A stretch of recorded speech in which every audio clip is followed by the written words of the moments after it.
In the grim darkness of the far future, there is only war. These words echo through every corner of the Imperium, through every battle-scarred world and blood-soaked battlefield that stretches across the galaxy.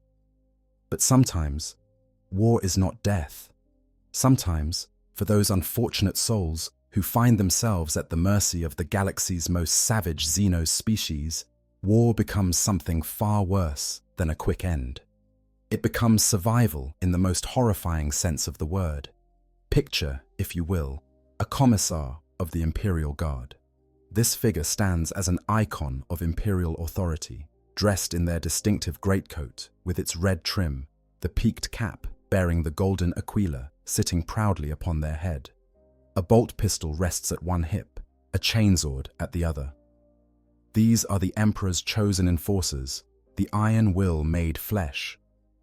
The uncompromising voice of duty and discipline that keeps entire regiments from breaking in the face of horrors that would shatter lesser minds. They are trained from childhood to be unflinching in the face of death, to execute cowards and heretics without hesitation, to stand as living symbols of the Emperor's judgment. They know no fear. They tolerate no weakness.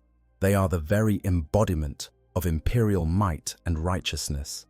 Now imagine that same Commissar, stripped of their weapons, their uniform torn and bloodied, dragged through the mud and filth of an Ork encampment.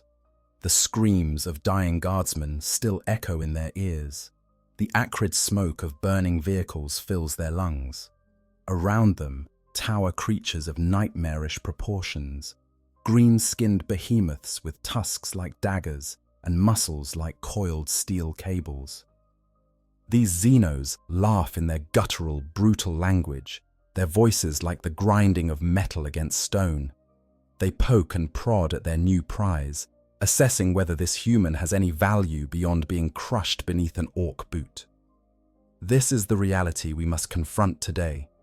This is the nightmare scenario that the Imperium's propaganda never discusses, the fate worse than death that awaits those who fall into Ork hands.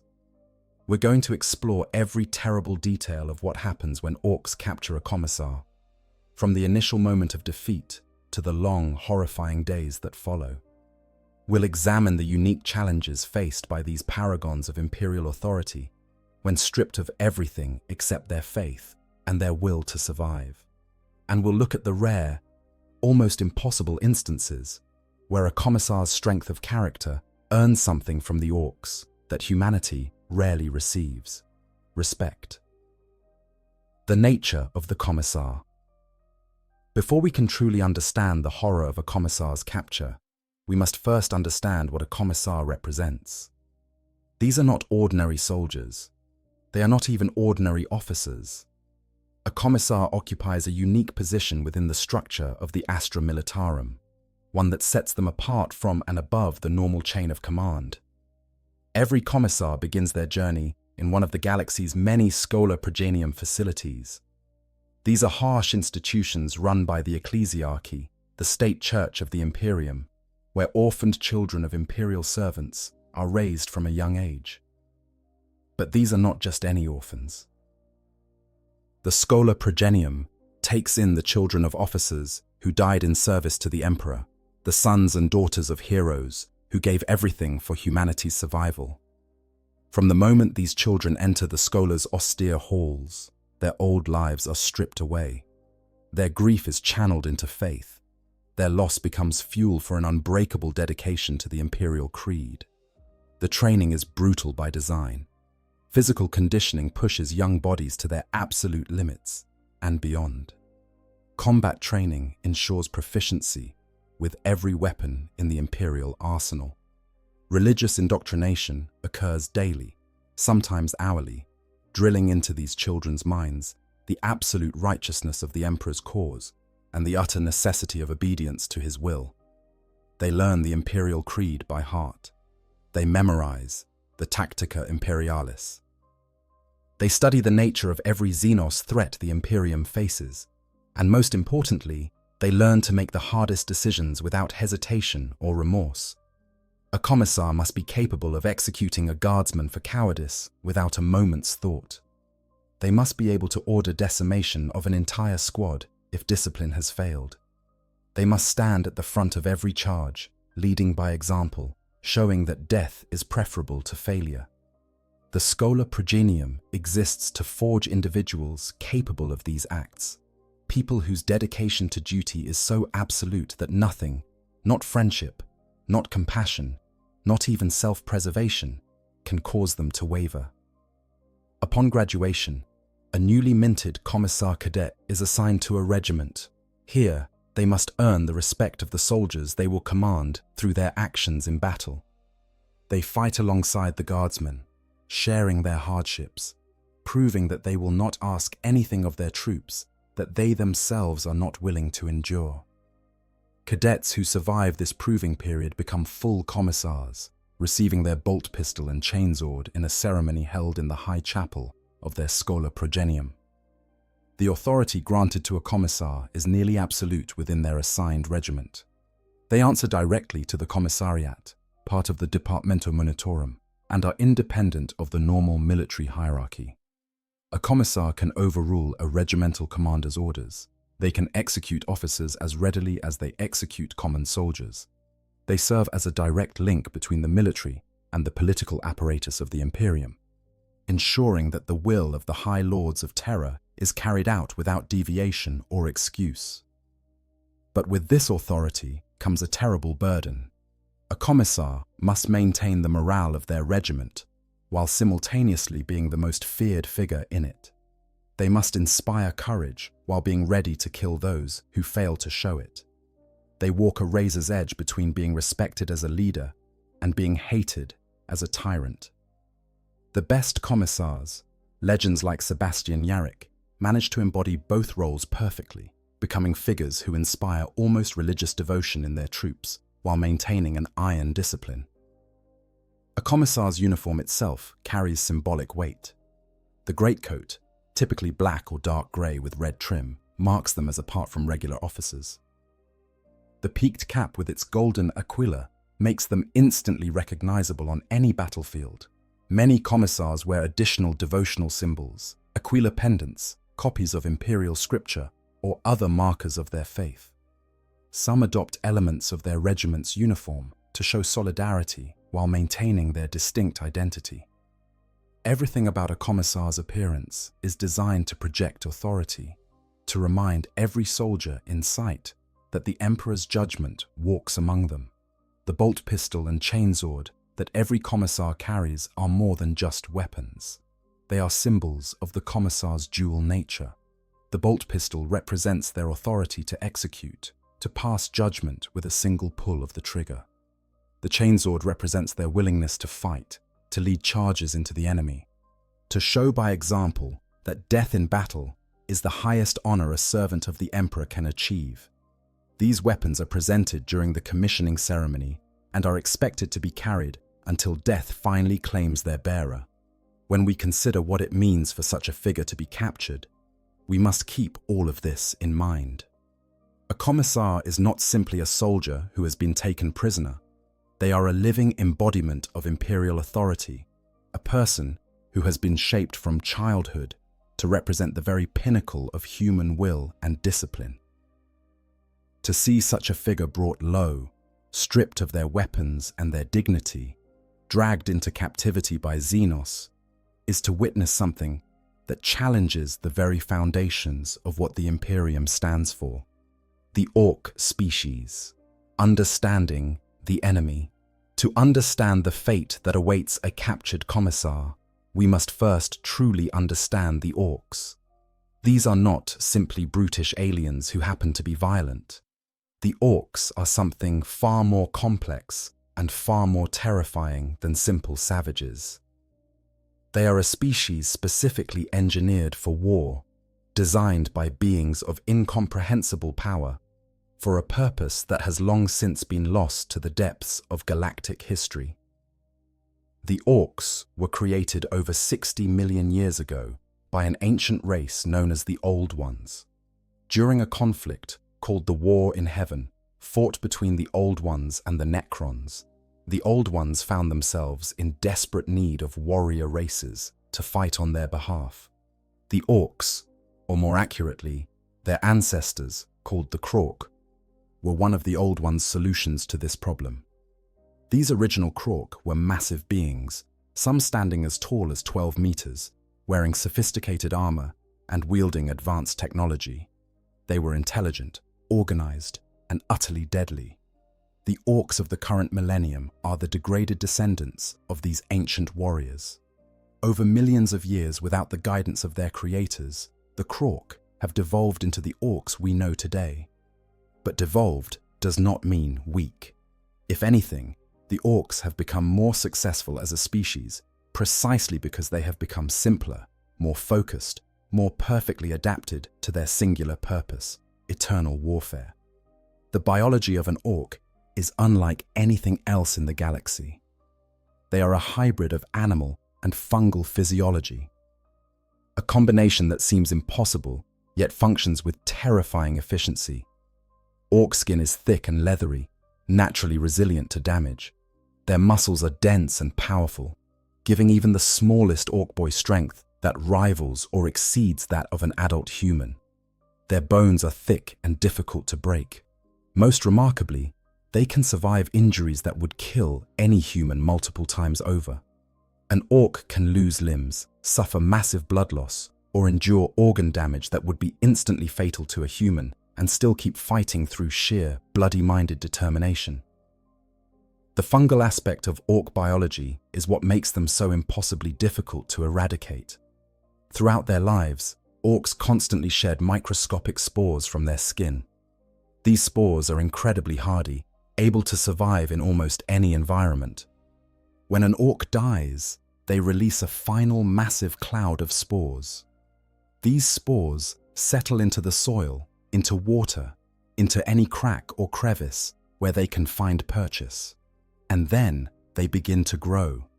The first things to emerge from these spores are squigs, bizarre creatures that are essentially mouths on legs. These serve as the foundation of the Ork ecosystem. Next come snotlings, tiny goblinoid creatures, barely capable of thought, who tend to the squigs and the growing fungal masses. Then come the Gretchen, or grots, small humanoids with rudimentary intelligence who begin to build crude structures and perform basic labor. Finally, the Orks themselves emerge, already possessing instinctive knowledge of how to fight, how to speak their brutal language, and how to construct weapons and vehicles. This life cycle means that an Ork infestation is nearly impossible to fully eliminate. Even if every single Ork on a world is killed, even if the planet is scoured with fire and plasma, there is always the possibility that some spores survived in some forgotten corner.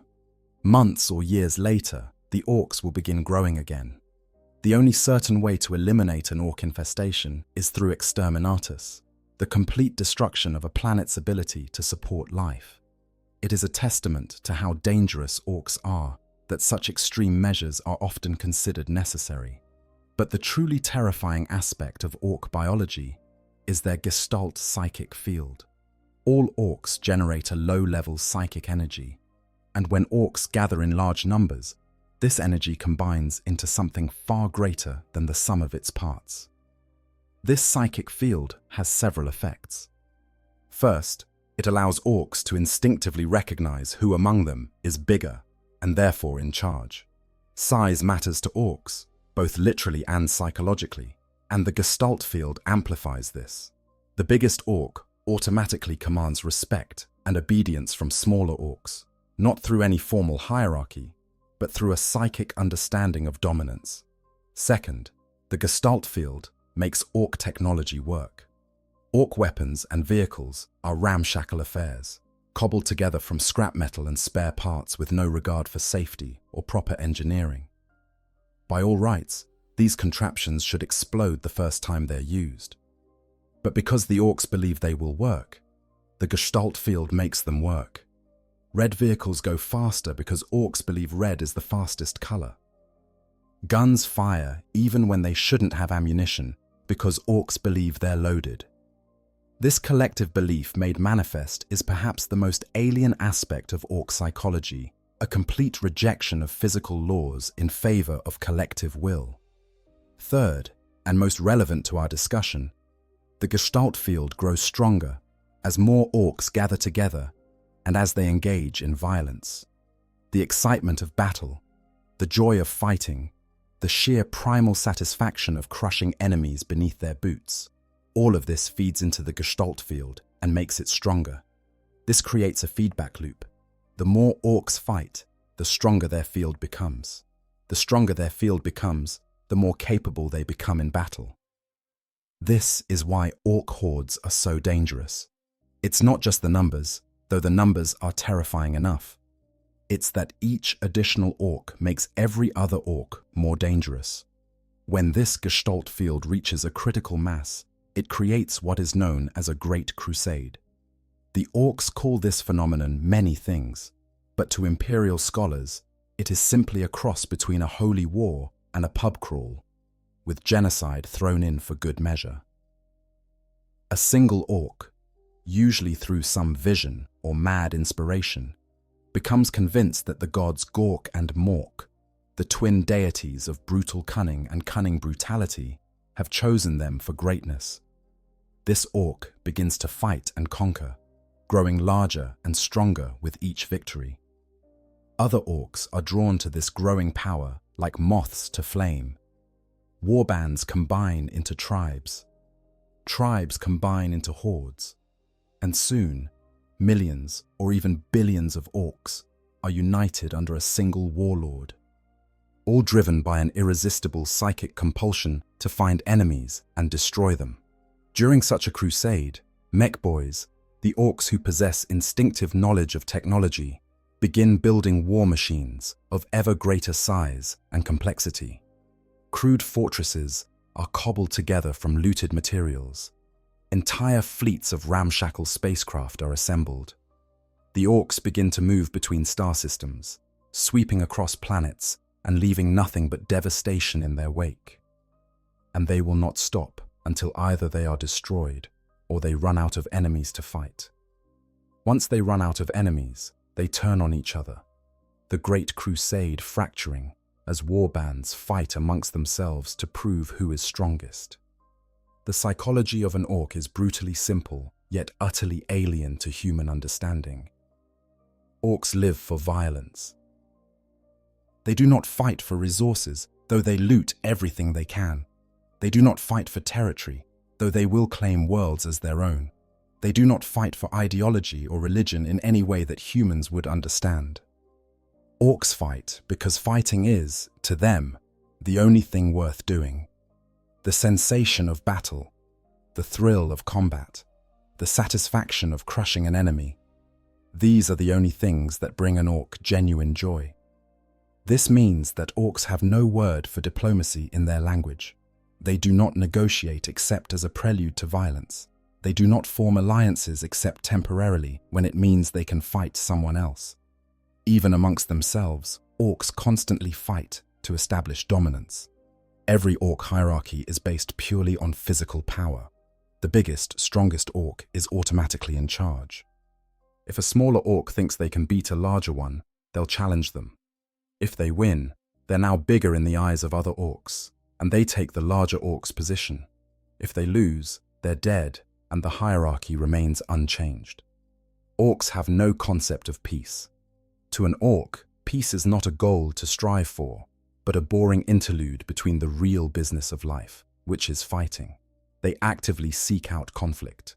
An orc who cannot find an enemy to fight will eventually pick fights with other orcs out of sheer boredom. The galaxy is perfect for them because there is always someone to fight. If they defeat all the enemies on one world, they simply move to another world. If they conquer an entire sector, they move to another sector. The orcs are essentially an eternal plague upon the galaxy, and they love every second of it. Understanding this psychology is crucial to understanding what happens to prisoners. To an orc, the battle itself is the point. Killing an enemy is satisfying, certainly, but it also ends the fun. A dead enemy cannot fight back. This means that orcs have a complicated relationship with prisoners. On one hand, a prisoner who cannot fight is boring and therefore not worth much attention. On the other hand, a prisoner who still has fight in them, who might escape or rebel, who might provide entertainment. That's interesting to an orc. The orc's social structure is remarkably straightforward despite the species' complexity. At the bottom are the snotlings, barely sentient creatures used for the most basic tasks. Above them are the Gretchen, or grots, who despite being more intelligent than orcs, are relegated to slave labor because they are small and weak. Gretchen perform all the menial tasks that orcs consider beneath them, which is most tasks that aren't fighting. They cook, clean, build, maintain equipment, and generally keep orc society functioning.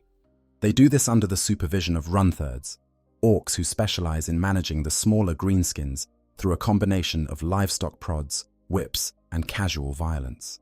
Above the Gretchen are the boys, the common orcs, who make up the bulk of any war party.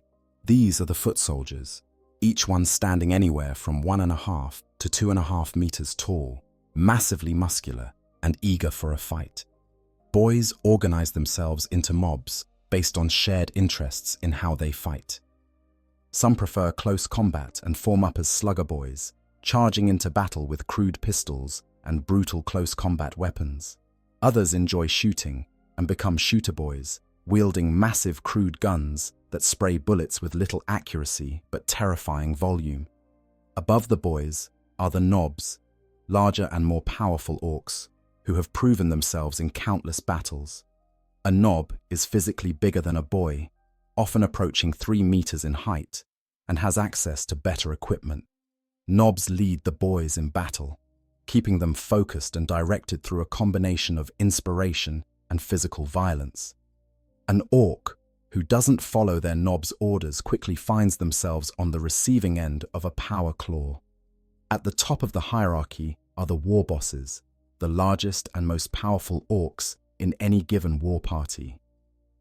A war boss might stand 4 meters tall or more, a towering mountain of green muscle and savage cunning. They've survived countless battles, each victory making them literally bigger and stronger.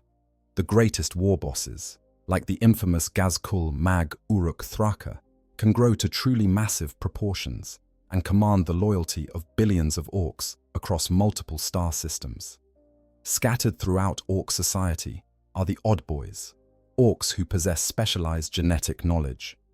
Mech boys understand technology and build all the weapons, vehicles, and machinery that orcs use.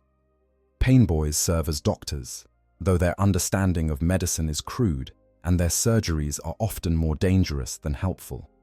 Weird boys are orc psychers who channel the gestalt psychic energy of other orcs, often with explosive and deadly results.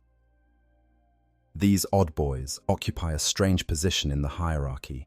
They're respected for their skills, but still subject to the same rule of might makes right that governs all orc interactions.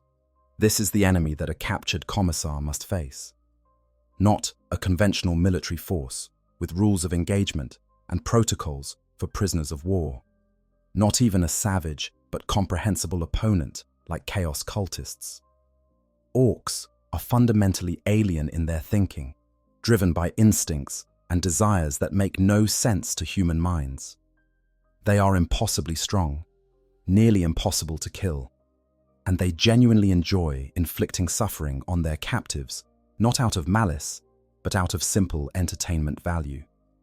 And they are led by individuals who have survived and thrived in an environment where only the strongest and most cunning survive. When orcs and humans clash, the sound of an orc offensive is something that cannot truly be conveyed through words alone. Imagine the roar of millions of internal combustion engines, all badly maintained and belching black smoke. Imagine the thunder of countless crude guns firing without cease. Imagine the ground itself shaking as massive war machines stride forward, each step of their hydraulic legs causing tremors that can be felt kilometers away. And over all of this, imagine the voices of the orcs themselves, bellowing their war cries in a language that sounds like metal being torn apart, countless thousands of them screaming their joy at the prospect of violence. This is what faces an Imperial Guard regiment when the orcs attack. There is no warning. Orks do not send formal declarations of war. They do not announce their intentions. One moment, a world is at peace. The next moment, the sky is darkening with crude drop pods and ramshackle landing craft. The Vox channels fill with static and garbled roars, and then the Orks are among the defenders, and everything becomes blood and fire. Human military doctrine emphasizes combined arms warfare, strategic positioning, supply lines, and tactical flexibility. Ork warfare can be summed up as hit them with everything until they stop moving. They attack in massive waves, caring nothing for casualties. 100 Orks might die taking a position, but there are always more Orks behind them. Their strategy, if it can be called that, relies on overwhelming firepower and numbers. They cannot outthink human commanders in most cases, but they don't need to when they can simply drown the enemy in bodies.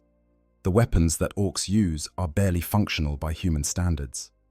An Ork shooter, their most common firearm, is a crude automatic weapon that sprays bullets in the general direction of the enemy. It's poorly balanced, has no sights to speak of, and jams regularly. A human trying to use one would find it almost impossible to control. But in Ork hands, powered by their massive strength and their unconscious psychic field, these weapons become devastatingly effective. The sheer volume of fire from a mob of shooter boys can shred through armor and cover, not through precision, but through overwhelming quantity. Ork close combat is even more terrifying. An Ork chopper is little more than a large blade, often serrated, sometimes with a crude motor to make it spin like a chainsaw. But when wielded by a creature with the strength to tear a man apart with bare hands, it becomes a horrifying weapon. Orks charge into close combat with genuine joy, their roars of delight mixing with the screams of their victims.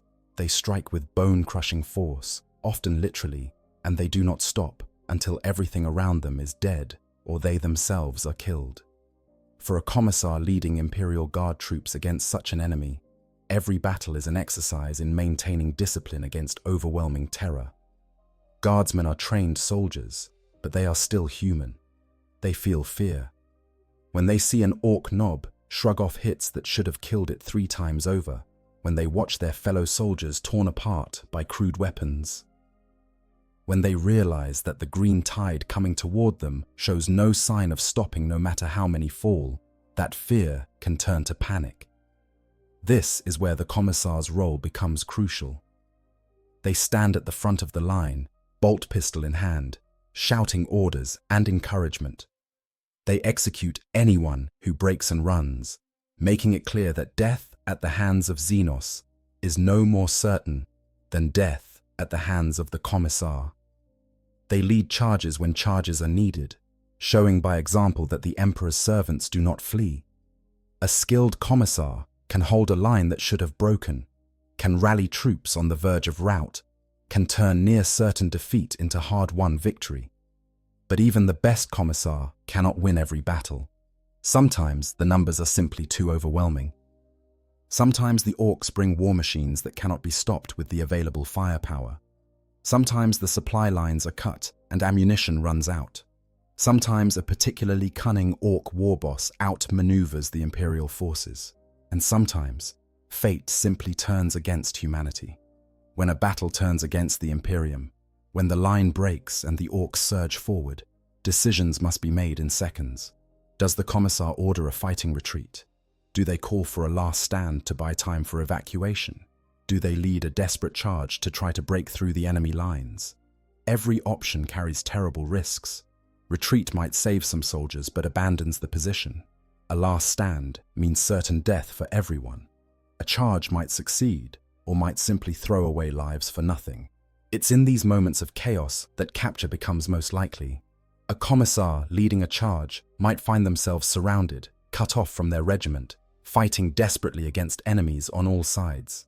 The bolt pistol runs dry, the chainsword's motor sputters and dies, wounds accumulate, and eventually, despite all their training, despite their faith, despite their determination, they fall. Not dead, not yet, but wounded and overwhelmed. The Orks swarm over fallen enemies like scavengers. Those who are clearly dead are looted for anything useful, their weapons claimed as trophies, their armor stripped away. But those who still live, those who show any sign of fight left in them, those are of interest. An orc will grab a wounded human by whatever is convenient, a leg, an arm, their hair, and drag them away from the immediate battle. There's no gentleness in this. Broken bones might be jarred against rocks, wounds might be aggravated by rough handling, but the orcs don't care about the prisoners' suffering. They care about getting them away from the battle so other orcs don't kill them first. For a commissar experiencing this, the psychological impact is almost as devastating as the physical. They have spent their entire life in positions of authority and control. They have been the one giving orders, making life and death decisions, standing as the embodiment of imperial power. Now they are helpless, being dragged through the dirt like a sack of grain by creatures that they've been trained to view as animals. Their weapons are gone. Their authority means nothing. They are, in this moment, utterly powerless. The journey back to whatever serves as the orc encampment is a nightmare. The commissar is dragged past the corpses of their fellow guardsmen, some of them people they personally knew, perhaps even people they themselves had to execute for various failings. They see the orcs looting the dead, stuffing pockets with ammunition, tearing off chunks of armor, even in some cases beginning to butcher human corpses for food. The sounds of battle continue in the distance, but here in this captured territory, the orcs have already moved on to celebrating their victory. When the orcs view humans, they see something fundamentally pathetic. They call humans humies, or sometimes pinkies, or softskins, terms that convey the orc perception of humans as weak, fragile creatures barely worth fighting. To an orc, a human is someone who dies easily, who breaks when hit, who runs away when things get difficult. The fact that humans need things like tactics and strategy and supply lines just proves to orcs how weak humans really are. A proper fighter, in orc thinking, shouldn't need any of that. They should just hit things until those things stop moving. However, orcs are not entirely stupid, despite what their enemies might think. They understand that humans have different capabilities. They recognize that some humans are tougher than others. A space marine, for example, commands instant respect from orcs because space marines can take a hit and keep fighting. They're proper ard, as orcs would say, proper warriors worth fighting against. An ordinary guardsman, by contrast, is barely worth noticing as an individual, but a commissar occupies a strange position in orc perception. They wear distinctive uniforms that mark them as leaders. They stand at the front of human formations, and, perhaps most importantly, they keep fighting even when other humans are running away. An orc can respect that, even if they don't respect much else about humans. A commissar is at least trying to be tough, even if they're doing it wrong by orc standards. This means that a captured commissar might receive marginally better treatment than an ordinary guardsman, but better is a relative term when dealing with orcs. It might mean being dragged by the arms instead of by the hair. It might mean being given to a war boss instead of being immediately killed for entertainment. But it doesn't mean safety. It doesn't mean mercy. The orcs have no concept of the Geneva Convention or proper treatment of prisoners of war. They have no understanding of human rights or dignity. A prisoner is, to them, a resource to be used until it's used up and then discarded. The moment of capture, the moment when an Imperial Guard commissar realizes they are about to be captured, is one of profound psychological trauma. Everything in their training has prepared them for death in battle. They've been taught that falling in service to the Emperor is the highest honor. They've led countless charges knowing they might die. They've executed soldiers for cowardice while facing certain death themselves. Death holds no terror for a commissar because death is expected, accepted, even welcomed as a noble end. But capture is something different. Capture means facing an unknown fate at the hands of Xenos. It means experiencing the ultimate loss of control, being at the mercy of creatures that have no mercy. It means, most horrifying of all, the possibility of breaking, of failing in their duty to the Emperor, not through death, but through weakness. Every commissar knows the stories of what happens to prisoners. They know that torture is likely. They know that they might be forced to watch atrocities committed against fellow Imperials. They know that the Orks will try to break them, not because the Orks care about extracting information, but simply because breaking things is entertaining. The actual moment of capture usually comes amid chaos. The battlefield is a confusion of smoke, noise, and violence. The Commissar has been fighting for hours, perhaps days. Exhaustion weighs on every limb. Wounds ache with every movement. Ammunition is running low or already gone. The chainsword's battery is depleted. And still the Orks keep coming, wave after wave of green-skinned killers who seem to feel no fear and show no sign of stopping. Perhaps the Commissar is making a last stand, back to back with a handful of surviving guardsmen, trying to hold a position long enough for other units to escape. The guardsmen fall one by one. The Commissar fights on, but they're human, not a space marine. They have limits. A blow from an Ork chopper catches them in the side, driving them to one knee. They try to rise, but a massive green hand closes around their throat, lifting them off the ground. They strike at the Ork with their remaining weapon, but their strength is failing. The world starts to grey out from lack of oxygen. Then the Ork loosens its grip slightly, just enough for the Commissar to gasp for air.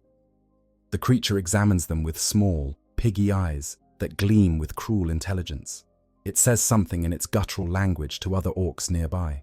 There's a brief argument, conducted in shoves and threatening gestures. The Ork holding the Commissar seems to win this argument through sheer size.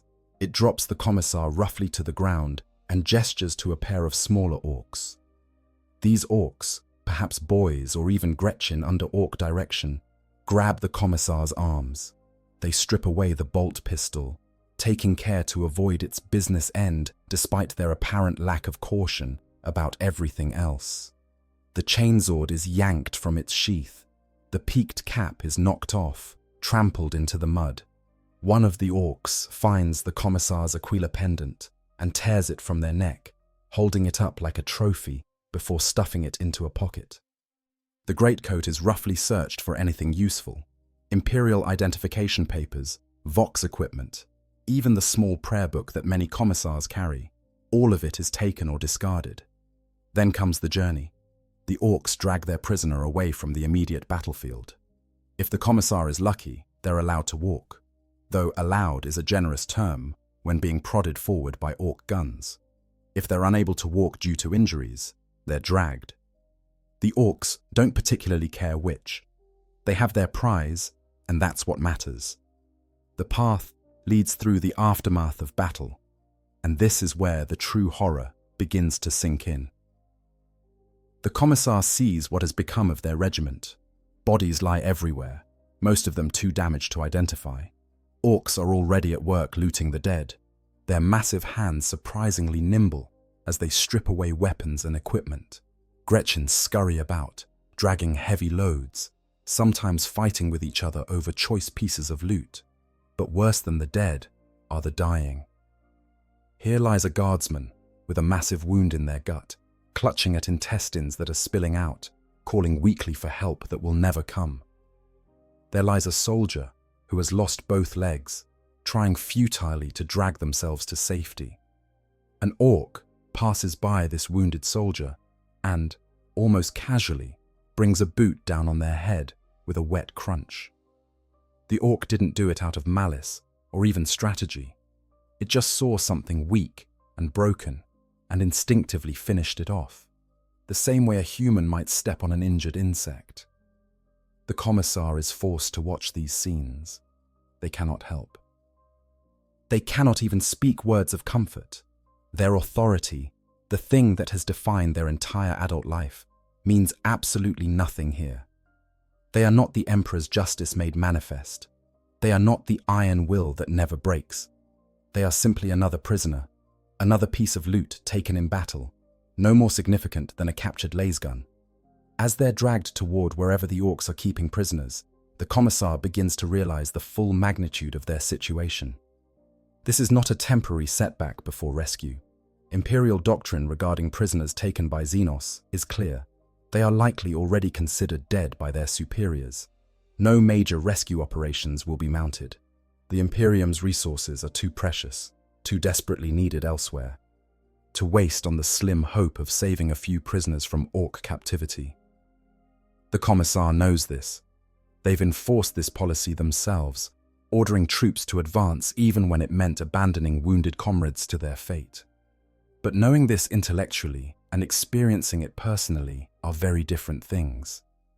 The Commissar's training has prepared them for many things. It has not prepared them for this moment of absolute helplessness, this complete loss of agency. Every instinct screams at them to fight, to resist, to do something, but they are wounded, surrounded by enemies, outnumbered beyond any hope of victory.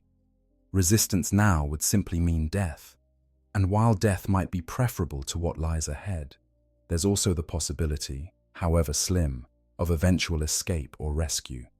There's the duty to survive if possible, to gather intelligence on the enemy, to maintain hope for as long as possible. So the Commissar allows themselves to be taken, each step away from the battlefield, feeling like a betrayal of everything they've ever stood for. They try to maintain their composure, to show no weakness before the enemy. But inside, their mind is racing, trying to assess the situation, trying to find some advantage, some possibility of regaining control, and finding nothing. Nothing except the growing realization that they are, for the first time in their adult life, completely and utterly at the mercy of others. The sounds of battle fade behind them as they're taken deeper into Ork-controlled territory. New sounds replace them. The clanking of badly maintained machinery, the shouting of Orks organizing their loot, the screams of other prisoners. Yes, there are other prisoners. The Commissar is not alone in their fate. That should be a comfort. It is not. Because now they face a new burden. What is their responsibility to these other prisoners? Can they maintain discipline even in captivity? Should they even try? What does it mean to be a Commissar when you have no authority, no weapons, no power, except whatever force of personality you can muster? These questions will haunt the Commissar in the days and weeks to come. But for now, in this moment of being dragged through the ruins of their defeat, there is only the raw reality of capture, the pain of wounds, the humiliation of helplessness, the fear of what comes next, and underneath all of it, the iron core of training and faith that is all that stands between maintaining their humanity and complete psychological collapse. Life in Ork captivity, the slave experience. The Orks do not maintain prisons in any conventional sense. They have no cells with bars, no guard rotations, no formal systems for tracking prisoners. Instead, they have work camps, chaotic zones where captured humans are put to labor until they die or somehow escape. These camps exist wherever the Orks have established a temporary base, typically in the ruins of whatever human settlement they've just conquered, or in crude constructions built from scrap metal and looted materials. A Commissar's arrival at such a camp is their first true glimpse of what their life has become. The camp is a sprawling, filthy warren of activity. Humans in torn and bloody clothing are everywhere, digging trenches, hauling materials, working at crude forges, building things under the direction of mech boys and runthards. The noise is constant, the clang of metal, the roar of engines, the shouts of Orks, the moans of injured or exhausted humans. The smell is overpowering, exhaust fumes from badly tuned engines, the stench of unwashed bodies, the reek of Ork musk, the sweet sick odor of decay from bodies not yet cleared away. The Commissar is thrown into this chaos with minimal ceremony.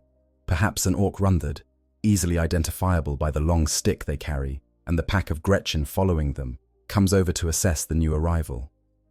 The runthard looks the Commissar up and down, checking to see if they can still move, if they appear capable of work. If the Commissar is too badly injured to be immediately useful, they might be tossed into a corner with other wounded prisoners, left to recover or die on their own. The Orks provide no medical care to prisoners. Either you heal yourself with whatever resources you can scrounge, or you don't heal at all. If the Commissar appears capable of work, they're assigned to a labor detail. There's no discussion, no explanation, just a gesture and perhaps a shove toward a group of other prisoners who are engaged in some task. Maybe they're digging a massive pit that will be used for some unknown orc purpose. Maybe they're sorting through piles of looted materials, separating metal from plastic from organic matter. Maybe they're hauling heavy loads from one place to another for reasons that make no sense to human minds, but serve whatever chaotic purpose the orcs have decided is important. The work is brutal.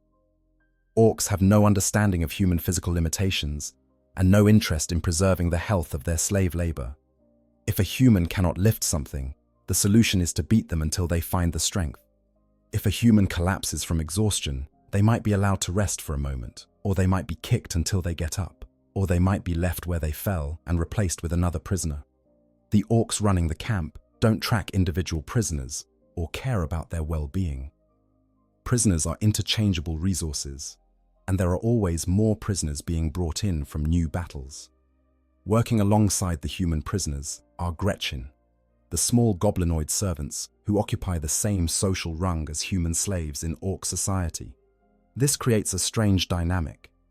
The Gretchen are smarter than the orcs in many ways, more cunning, better at detailed work, but they're also small and weak, which means they're subject to the same brutal treatment as human prisoners.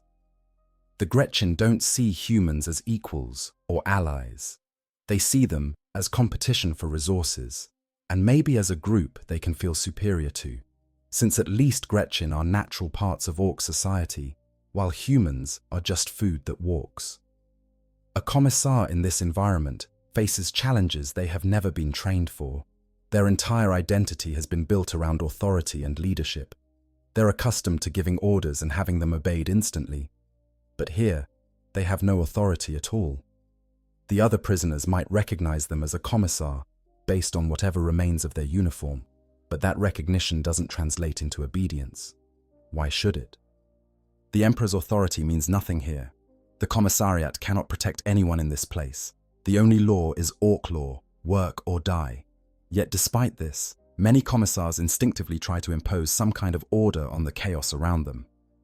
They organize the prisoners in their work detail into more efficient groups. They establish rest rotations so that everyone isn't collapsing from exhaustion simultaneously. They keep track of who is injured and needs lighter duty. They try to maintain at least a shadow of military discipline because that's all they know how to do. This can have mixed results. Some prisoners welcome any kind of leadership and structure. They're guardsmen, trained to follow orders, and having a Commissar take charge gives them something familiar to cling to. They work more efficiently as an organized unit, which might actually please the orcs overseeing them. An orc Runther doesn't care how prisoners organize themselves as long as the work gets done. If the Humies want to move in formation and follow one Humie's orders, that's fine as long as the trench keeps getting dug. But other prisoners resist any attempt to impose order. They've seen Commissars execute soldiers for minor infractions. They've lived in fear of commissarial judgment. Now that there's no way to enforce that judgment, why should they obey? Some prisoners might actively work against the Commissar's efforts, out of resentment or simple exhaustion-induced apathy. This creates tension within the prisoner population, which can lead to arguments, fights, and further suffering. The daily existence in an orc labor camp follows no real schedule because orcs don't think in terms of shifts or regular hours. Prisoners work until the orcs decide they're done, which might be when a specific task is completed, or when the overseeing orc gets bored and wanders off to find something else to do. Rest periods are whenever the orcs aren't actively enforcing work, which might happen in the middle of what humans would consider daytime, or might not happen at all for stretches that seem endless. Food is irregular and inadequate. The orcs don't deliberately starve their prisoners, but they also don't make any effort to ensure proper nutrition. Sometimes Gretchen toss chunks of fungus bread, the standard orc food source, toward groups of prisoners. Sometimes leftover scraps from orc meals are dumped in areas where prisoners can access them. Sometimes prisoners go days without food and must survive on whatever they can scrounge. The Orks genuinely don't seem to understand that humans need regular meals. If prisoners start dying of starvation in large numbers, the Orks might increase food distribution, not out of compassion, but simply because slaves are more useful alive than dead. Water is somewhat more available because Orks need water for their machinery and have typically captured areas with some water source. Prisoners are allowed to drink from troughs or streams or puddles, though the water quality is often questionable. Diseases spread through the prisoner population with alarming speed. Dysentery, cholera, and various infections are common. The Orks do nothing to address this beyond occasionally clearing away bodies of those who have died. They have no understanding of disease and no interest in preventing it. Shelter is whatever prisoners can construct for themselves when they're not working. The Orks don't provide housing. If prisoners want to be out of the elements, they find or build their own cover. This might mean huddling together in a partially collapsed building. It might mean constructing crude lean-tos from scrap materials. It might mean simply lying in the open and hoping it doesn't rain.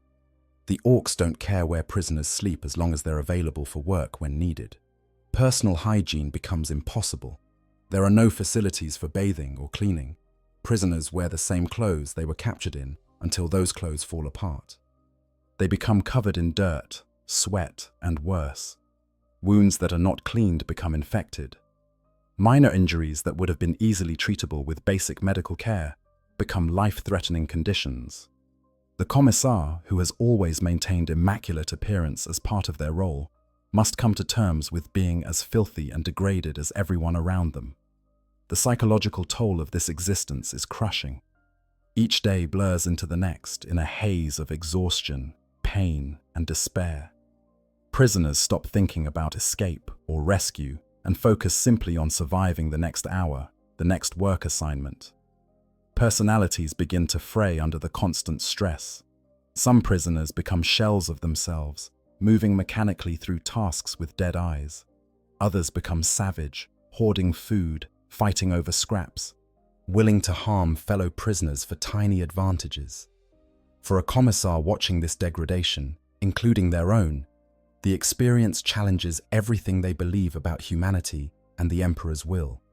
They've been taught that humans are capable of greatness, that faith and discipline can overcome any obstacle. But here, they see faith crumbling in the face of unending horror. They see discipline disappearing when there's nothing to enforce it with. They see people they've commanded treating each other with casual cruelty, because kindness is a luxury no one can afford. The Commissar must make choices they never thought they'd face. Do they share their meager food with a dying prisoner, knowing it won't save that person but will leave the Commissar weaker? Do they enforce discipline among the other prisoners, even though they have no way to back up their authority? Do they organize resistance efforts that will likely fail and result in brutal reprisals? Do they try to keep hope alive among their fellow captives, even when they themselves feel hope slipping away? And through all of this, the Orks watch with complete indifference. They don't care about the suffering they're causing because they don't think of it as suffering. To an Ork, this is just what happens to weak things. If the Humies can't handle a little work and a little rough treatment, that's because Humies are weak. It's that simple. The concept of cruelty, of deliberately inflicting suffering for no purpose, doesn't exist in the Ork mind. They're not being cruel, they're just being Orks. And everything else should adapt to that reality or die trying. The darker aspects, torture and use. While forced labor is the most common fate for prisoners in Ork captivity, it is far from the worst. Orks, despite or perhaps because of their simple psychology, have developed numerous ways to use prisoners that go well beyond mere work. These darker aspects of captivity are driven not by any strategic purpose or desire for information, but simply by the Ork need for entertainment and their complete lack of empathy for non-Orks. Torture, in the human understanding of the term, implies purpose. Humans torture for information, for punishment, for psychological warfare. Orks don't torture for any of these reasons because they don't think in those terms. What we would call torture, they consider entertainment. An orc who has captured a prisoner might decide to test how much damage the prisoner can take before dying, not to extract information, not to prove a point, but simply out of curiosity and boredom. A typical scene might involve an orc nob and a group of boys gathered in a cleared area. They've pulled a prisoner from the work camps, perhaps randomly selected, perhaps because the prisoner did something to attract attention. The orcs form a rough circle, and the prisoner is thrown into the middle. What follows depends entirely on the orc's mood and imagination. Sometimes it's a test of endurance. The orcs take turns hitting the prisoner, seeing how many blows the human can take before they stop moving. The orcs are fascinated by human fragility. They genuinely don't understand how humans can be so weak. A blow that would barely faze an orc boy can shatter human bones. The orcs find this almost amusing, in a confused sort of way. It's like watching a toy break from the slightest pressure. Sometimes the entertainment takes the form of target practice. The prisoner is tied to a post or simply told to run, and orcs take turns shooting at them with whatever weapons they have. The orcs aren't particularly good shots by human standards. Their weapons are crude and their aim is poor. But when enough orcs are shooting, accuracy doesn't matter. The prisoner might survive for minutes or hours, depending on luck and the orc's level of interest. When the prisoner finally dies, the orcs lose interest and move on to something else, leaving the body where it falls. Other times, the entertainment is even more creative in its horror. Pain boys, the orc equivalent of doctors, sometimes take interest in human prisoners as subjects for their experiments. A pain boy's understanding of medicine is based entirely on what works for orcs, which means their treatments for humans are spectacularly unsuited to human physiology. A pain boy might decide to see if they can graft an extra limb onto a human, using parts from other prisoners or even from Gretchen. The surgery is performed without anesthesia, using crude tools in filthy conditions. The patient screams, the pain boy gets annoyed at the noise, and the procedure continues anyway. Most prisoners subjected to such experiments die within hours. Those who survive become living horror shows, their bodies twisted by failed augmentations and crude bionics that are slowly killing them.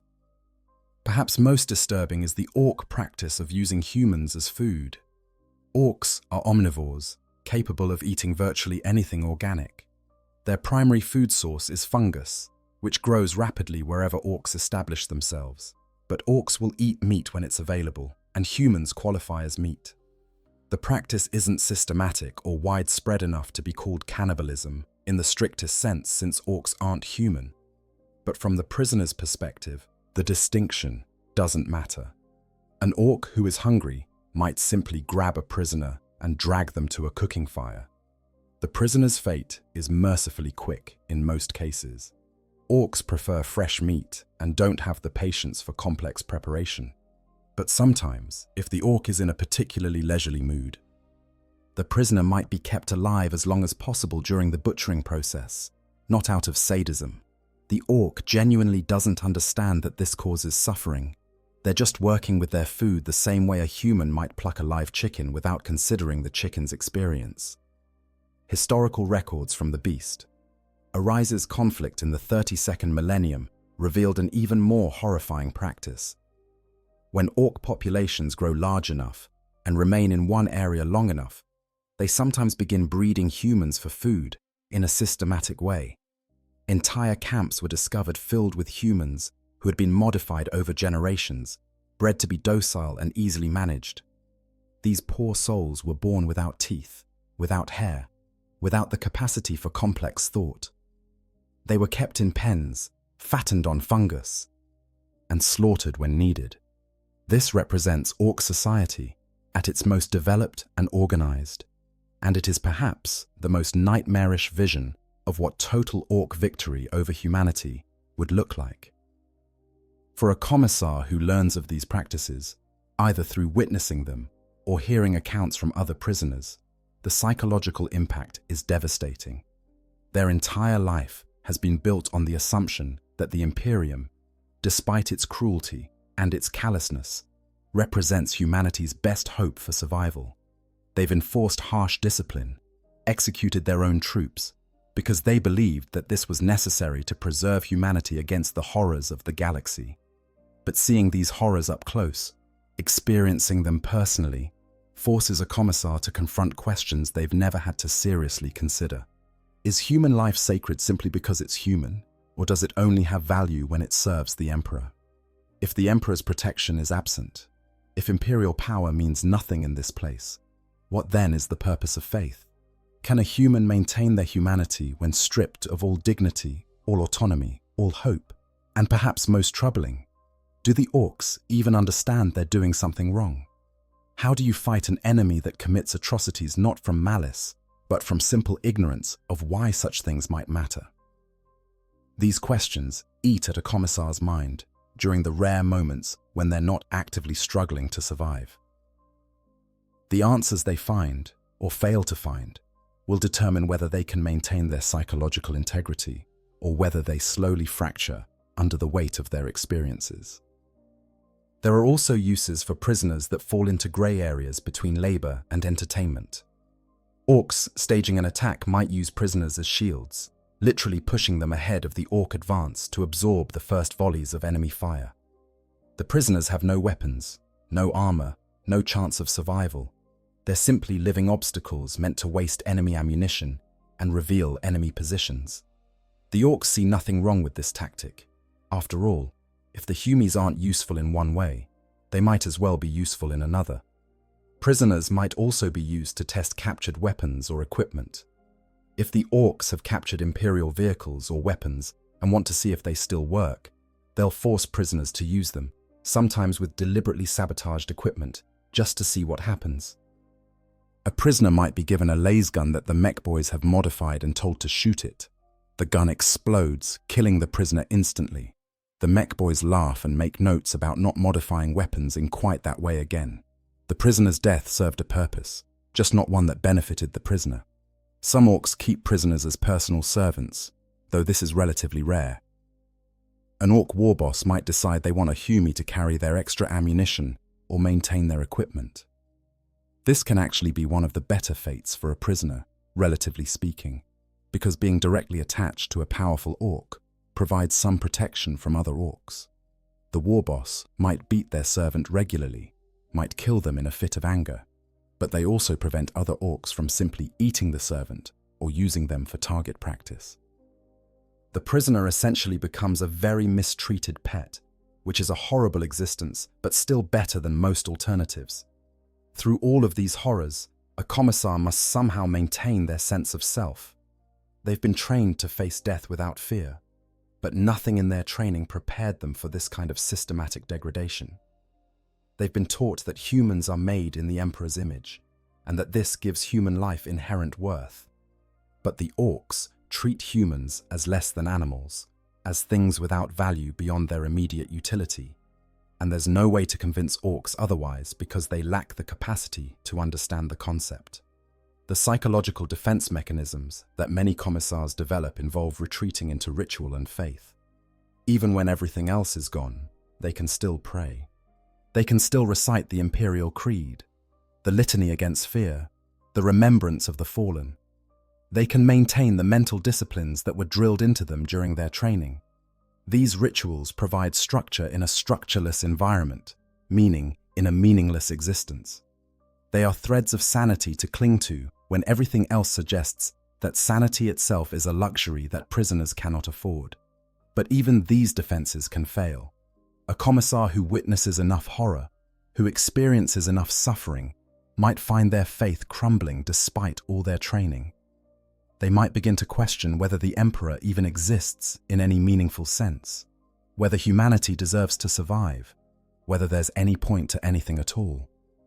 This is perhaps the truest death that a commissar can experience, not physical death, which they've been prepared for, but the death of faith, the complete collapse of everything they've built their identity around. The exception, when Orks respect their captives. In the vast darkness of Ork captivity, there exists a strange phenomenon that defies everything we've discussed so far. Occasionally, in rare and remarkable cases, Orks develop something approximating respect for certain prisoners.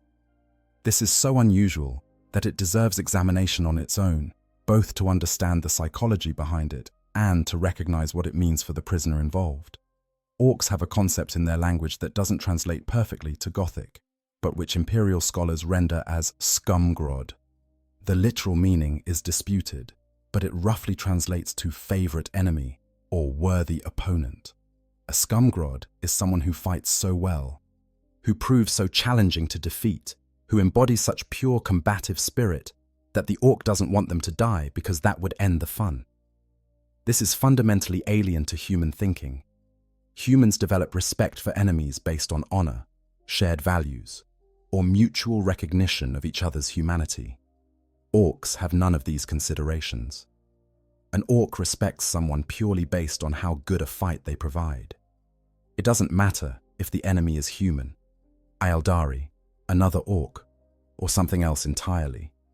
All that matters is that fighting them is entertaining. The most famous example of this phenomenon involves Commissar Sebastian Yarrick and the orc warlord Gazgkul Mag Uruk Thraka. Their relationship is unique in the history of human-orc interactions and deserves detailed examination. Yarrick first encountered Gazgkul during the Second War for Armageddon. The Commissar was tasked with defending Hades' hive against overwhelming orc forces. By all reasonable assessments, the hive should have fallen within days. It had inadequate defenses, insufficient troops, and was facing an orc host numbering in the millions. But Yarrick refused to accept defeat. He organized the defense with brilliant tactical precision, turning every street into a killing ground, every building into a fortress. He led charges personally, bolt pistol in one hand, chainsword in the other, showing the defenders that death was preferable to retreat. Gazgkul, commanding the orc forces, became increasingly focused on Hades' hive, specifically because it wasn't falling. To an orc, easy victories are boring. A fight that actually requires thought and effort is much more interesting. Gazgkul directed the bulk of his forces toward Hades, determined to crush this stubborn Humi who dared to resist properly. The two met in combat during the final assault on the hive. Yarrick, already elderly by human standards, stood before Gazgkul, refusing to flee even when facing a creature twice his height and many times his strength. They fought, and Yarrick was gravely wounded. An orc warlord named Ugelhard severed Yarrick's right arm with a power claw. Any normal human would have died from shock and blood loss. Yarrick not only survived, he decapitated Ugelhard with his chainsword, then picked up the power claw from the warlord's corpse and held it aloft as a trophy. The orcs, witnessing this impossible display of toughness from a Humi, actually retreated in terror. This moment crystallized Yarrick in orc consciousness as something extraordinary. Here was a Humi who fought like an orc, who refused to accept defeat, who turned his injuries into weapons against his enemies. The orcs began telling stories about Yarrick's evil eye, claiming he could kill orcs just by looking at them. This was pure orc superstition, but it affected Yarrick's fate in ways no one could have predicted. After the Second War ended, Yarrick pursued Gazgkul across the galaxy, determined to end the threat the warlord posed. This pursuit led to the world of Golgotha, where Yarrick's forces were ambushed and decimated. Yarrick himself was captured and brought before Gazgkul aboard the warlord's space hulk. What happened next defied all expectations. Gazgkul did not kill Yarrick. He did not torture him. Instead, Gazgkul had Yarrick imprisoned and regularly brought before him for what can only be described as conversations. Through interpreters and Yarrick's own knowledge of the orc language, Gazgkul explained his plans to the Commissar. He was going to return to Armageddon. He was going to launch an even bigger invasion, and he wanted Yarrick there to lead the defense, because the warlord believed that fighting Yarrick made the whole war more interesting. After weeks of captivity, during which Yarrick experienced the full horror of orc slave labor and even led an unsuccessful revolt among the other prisoners, Gazgkul made a decision that shocked everyone. He gave Yarrick a shuttle and let him go. The warlord told Yarrick to return to Armageddon and prepare for their next battle. Because to Gazkul, this wasn't about conquest or victory. It was about having a worthy opponent who made the war fun. This act of releasing a high-value prisoner for no strategic benefit whatsoever demonstrates how completely alien Ork thinking is. A human commander who captured an enemy general would either execute them, hold them for ransom, or use them to extract intelligence. Gazkul did none of these things because those options weren't interesting. What was interesting was the prospect of fighting Yarrick again in a properly epic battle. The relationship between Yarrick and Gazkul continued through the Third War for Armageddon and beyond. They chased each other across star systems. Gazkul genuinely seemed to enjoy having Yarrick as his personal nemesis. And Yarrick, despite his hatred for the Ork, came to understand the warlord's psychology in a way that made him the Imperium's foremost expert on Ork warfare. But Yarrick's case is exceptional. He earned Ork respect through a combination of incredible toughness, tactical brilliance, and sheer force of personality that made him interesting to Orks in a way that almost no other human has ever achieved. The Orks gave him the nickname Old Bale Eye, referencing both his age and his bionic eye that they believed could kill with a glance. This nickname was spoken with something approaching affection, insofar as Orks are capable of such feelings. For other commissars, earning even a fraction of this respect is virtually impossible. A commissar would need to do something so impressive, so utterly contrary to Ork expectations of human behavior, that it overcomes all the normal Ork contempt for humies. They would need to demonstrate physical toughness that rivals an Ork's own. They would need to show cunning and brutality that Orks can appreciate. And they would need to do all of this while being human, which automatically puts them at a massive disadvantage in Ork eyes. Even if a commissar somehow achieves this unlikely feat, the benefits are limited. Earning Ork respect doesn't mean being freed. It doesn't mean being treated well by human standards. What it means is that the Orks might keep the commissar alive longer, might use them for entertainment in different ways, might even engage in something resembling conversation. But they're still a prisoner. They're still subject to the whims of creatures who have no understanding of mercy or compassion. There are historical records of other instances where Orks have shown unusual interest in particular prisoners. Ork war bosses have been known to collect favorite enemies, keeping them as personal captives and regularly bringing them out to fight in gladiatorial contests or to test new weapons. These prisoners are usually space marines or other particularly tough fighters. An ordinary commissar would rarely qualify for such attention, though an exceptionally skilled one might. The concept of scumgrod also appears in how Orks interact with each other. Ork war bosses often have rivals from other clans or tribes, Orks they've fought many times without decisively defeating. Rather than viewing these rivals as problems to be eliminated, war bosses often treasure them as sources of ongoing entertainment. This is why Ork wars can continue for generations without resolution. Both sides are having too much fun fighting to actually end the conflict. For a human prisoner to be included in this category is both an honor and a curse. It's an honor because it represents a kind of acceptance, a recognition of worth from an enemy that usually sees no worth in humans at all. But it's a curse because it means the prisoner will never be simply forgotten or left to die quietly. They'll be constantly tested, constantly forced to prove themselves, constantly reminded that they exist only for Ork entertainment. A commissar in this position faces unique psychological challenges. They must maintain their sense of identity and purpose while being treated as a pet or a toy. They must resist the temptation to take pride in Ork approval, recognizing that such approval comes from completely alien values.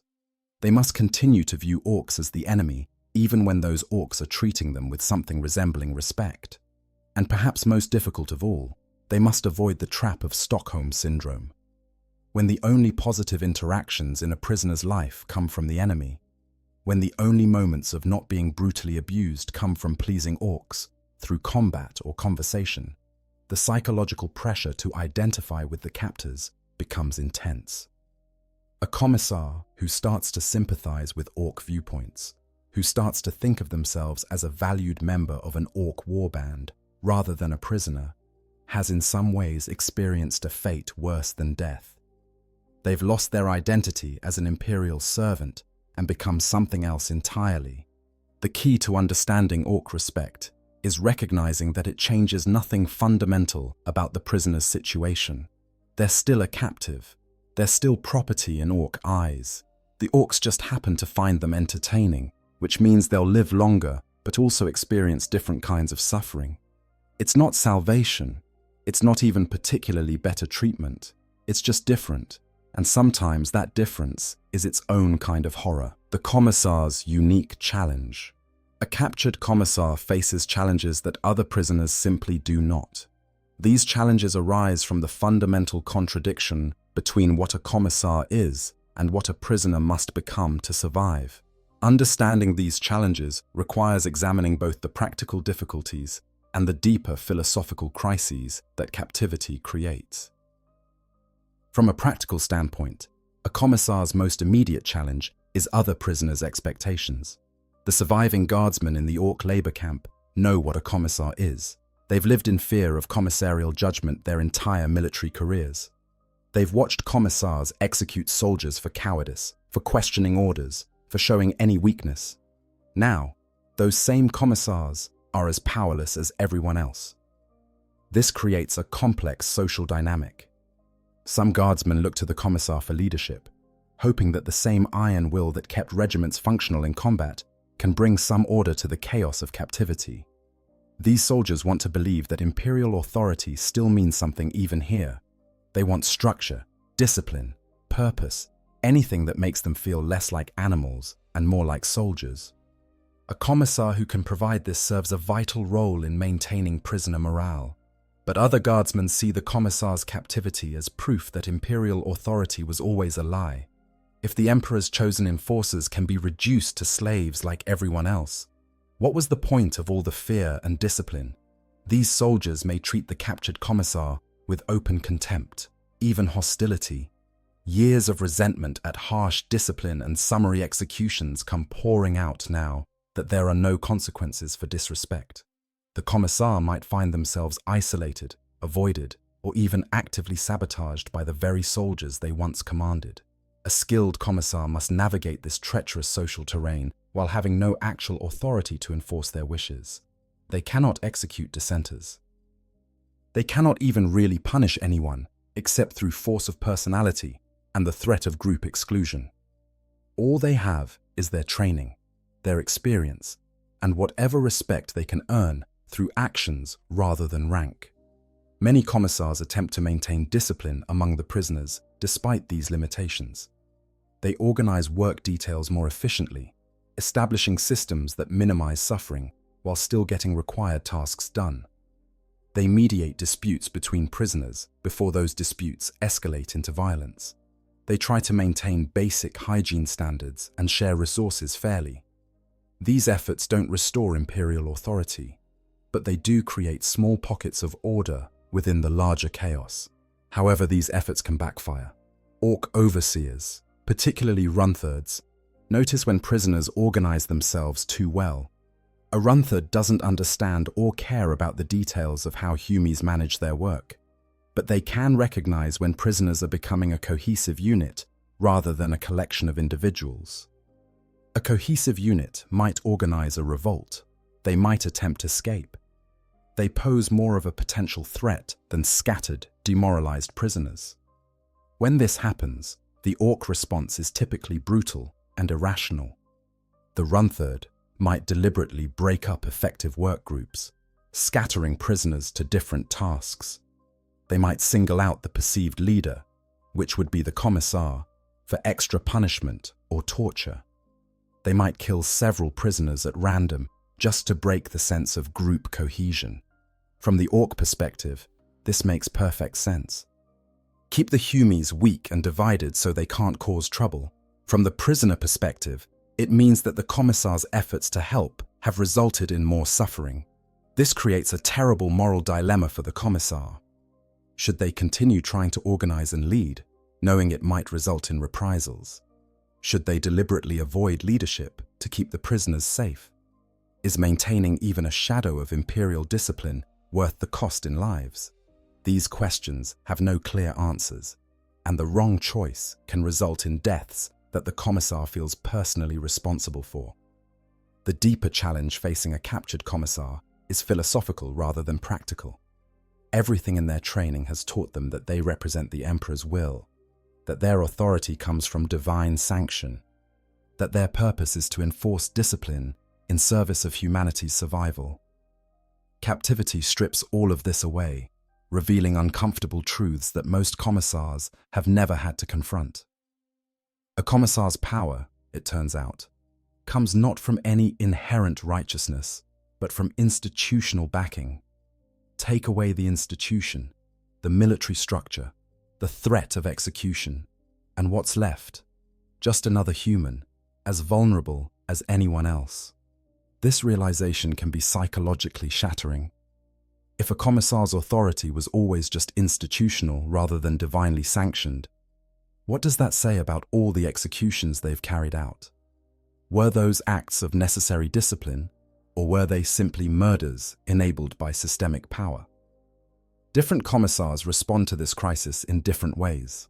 Some retreat deeper into faith, insisting that the Emperor's will is unchanged, even if circumstances prevent them from enforcing it. They continue to think of themselves as Commissars, maintaining mental disciplines and rituals even when physically powerless.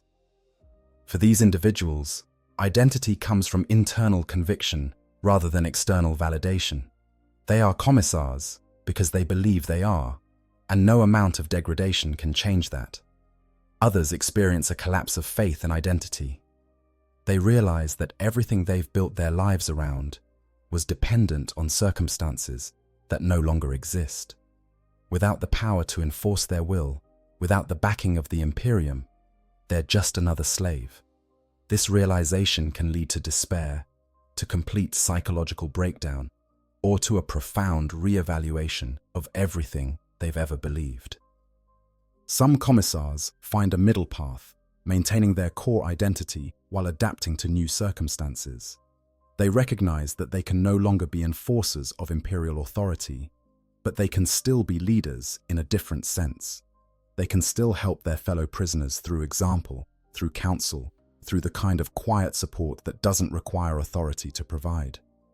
This adaptation requires immense psychological flexibility and emotional intelligence, qualities that the Schola Progenium doesn't always cultivate.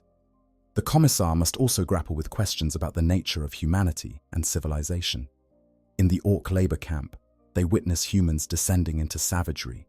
They see people fighting over scraps of food, hoarding resources, betraying each other for tiny advantages. They see the thin veneer of civilization stripped away, revealing something brutal and animalistic underneath. Is this the true nature of humanity? Is everything the Imperium stands for just a fragile illusion that collapses under sufficient pressure?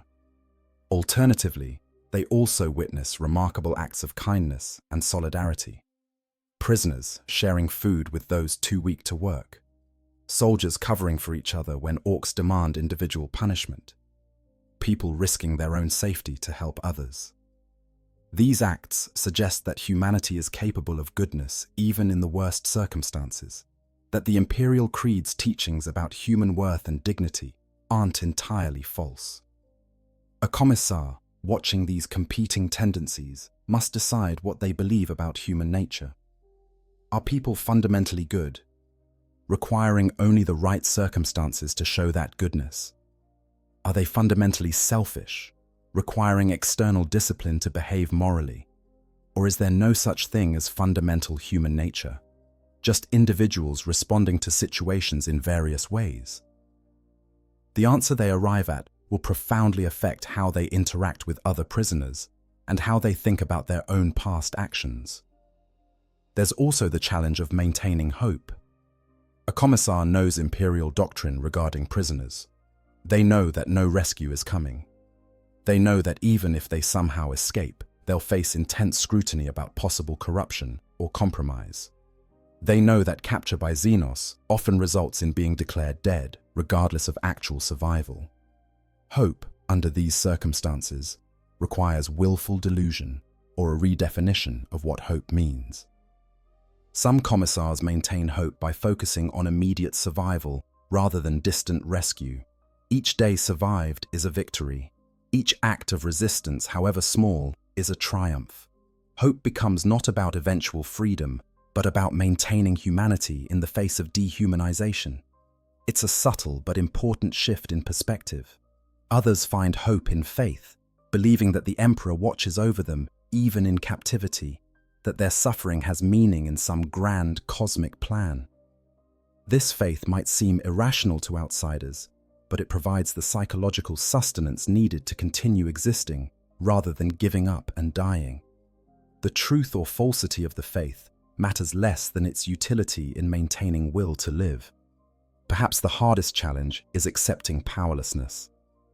A commissar's entire identity is built on having power over others, on being able to enforce their will through threat of violence. Captivity removes this power completely. They cannot command, they cannot threaten, they can only endure and try to maintain dignity in a situation designed to strip dignity away. Learning to exist without power, to find meaning in a life without authority, requires the commissar to become someone they've never been before. It requires vulnerability, a quality that the Schola Progenium actively tries to eliminate from its graduates. It requires accepting that they need others and cannot simply order others to meet their needs.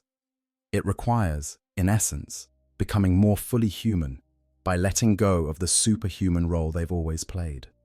This transformation is painful and not always successful. Some commissars never adapt, clinging to their old identity until death finally claims them. Others adapt but lose so much of who they were that they barely recognize themselves. The lucky few find a way to maintain core elements of their identity while developing new aspects of personality that circumstances demand. But luck, in Ork captivity, is in very short supply. Escape and resistance. In the brutal calculus of Ork captivity, escape and resistance occupy a strange position. They are simultaneously always possible and almost always futile. Understanding this contradiction requires examining both the practical mechanics of Ork security and the psychological factors that drive prisoners to resist, despite overwhelming odds against success. Ork security, if it can even be called that, is unlike any human prison system. There are no guard towers with scheduled watches. There are no regular prison accounts. There aren't even consistent walls or fences around many Ork work camps. The Orks simply assume that their prisoners are too weak and scared to attempt escape, and most of the time, this assumption is correct. What keeps prisoners contained isn't physical barriers, but practical reality. A prisoner who escapes the immediate camp area finds themselves in Ork-controlled territory, often spanning entire continents or planets. Where would they go? How would they survive? The Orks have stripped them of everything: weapons, equipment, often even shoes and adequate clothing. The surrounding area is either an active war zone or has already been conquered, with any Imperial presence eliminated or driven underground. Even if an escapee somehow avoided Ork patrols and found a way off-world, they'd face the Imperium's own security measures. A person claiming to be a captured Imperial soldier returning from Ork territory would be treated with extreme suspicion. They'd be interrogated by the Inquisition, examined for signs of corruption or xenophile taint, possibly subjected to mind probing or even execution just to be safe. The Imperium does not trust those who have been in extended contact with Xenos, even if that contact was involuntary. Despite all these obstacles, attempts at escape do occur, driven by desperation, hope, or simple inability to accept their fate. These attempts take various forms, each with its own challenges and rarely successful outcomes. Individual escapes are the most common but least successful approach. A single prisoner waits for an opportunity, perhaps when the Orks are distracted by a battle or when guard supervision is temporarily absent. They slip away into the ruins or wilderness surrounding the camp. Maybe they have a plan. More likely, they're simply running on instinct and desperation. Most individual escapees are recaptured within hours. Orks may not maintain organized guard systems, but they do regularly patrol their territory, and Gretchen are everywhere, serving as inadvertent sentries. When an escaped prisoner is recaptured, the Ork response varies. Sometimes, they simply return the prisoner to work detail with some extra beatings. Sometimes they make an example of the prisoner, executing them in full view of other prisoners. Sometimes they get creative with punishments, perhaps attaching the prisoner to a war machine as decoration or using them for target practice. Group escapes require more organization but have slightly better success rates because a group can overcome obstacles that an individual cannot. The challenge is organizing a group without the Orks noticing. This requires covert communication, planning, and trust among prisoners who may have been reduced to barely trusting anyone. A Commissar, if they've maintained any authority or respect among fellow prisoners, might lead such an attempt. Their military training becomes valuable here. They understand tactics, know how to assess security, can plan routes and timing. But they also know the odds, know that even a well-planned escape attempt has more chance of failure than success. The Yarrick example again provides valuable insight. During his captivity aboard Gazkul's Space Hulk, Yarrick organized a slave revolt. This wasn't a simple escape attempt, but a coordinated uprising involving hundreds of prisoners. They overwhelmed their Gretchen guards, seized weapons from Ork armories, and fought their way toward the shuttle bays. For several hours, it seemed like the revolt might actually succeed, but the revolt failed. The Orks responded with overwhelming force, and without proper weapons or training, the prisoners couldn't hold territory they'd seized. The revolt was crushed with brutal efficiency. Yarrick himself survived only because Gazkul found the whole incident entertaining and wanted to see what the Humi would try next. Most of the other rebels were killed. This outcome is typical of resistance attempts in Ork captivity. The Orks are simply too strong, too numerous, and too skilled at violence for untrained, poorly armed prisoners to overcome. Even when prisoners achieve initial successes through surprise, the Orks quickly adapt and crush the resistance. The only real benefit of failed resistance is that it allows some prisoners to die fighting rather than slowly wasting away from labor and neglect. Passive resistance takes other forms that are less overtly rebellious, but still meaningful to prisoner morale. Prisoners might deliberately work slowly when Orks aren't watching.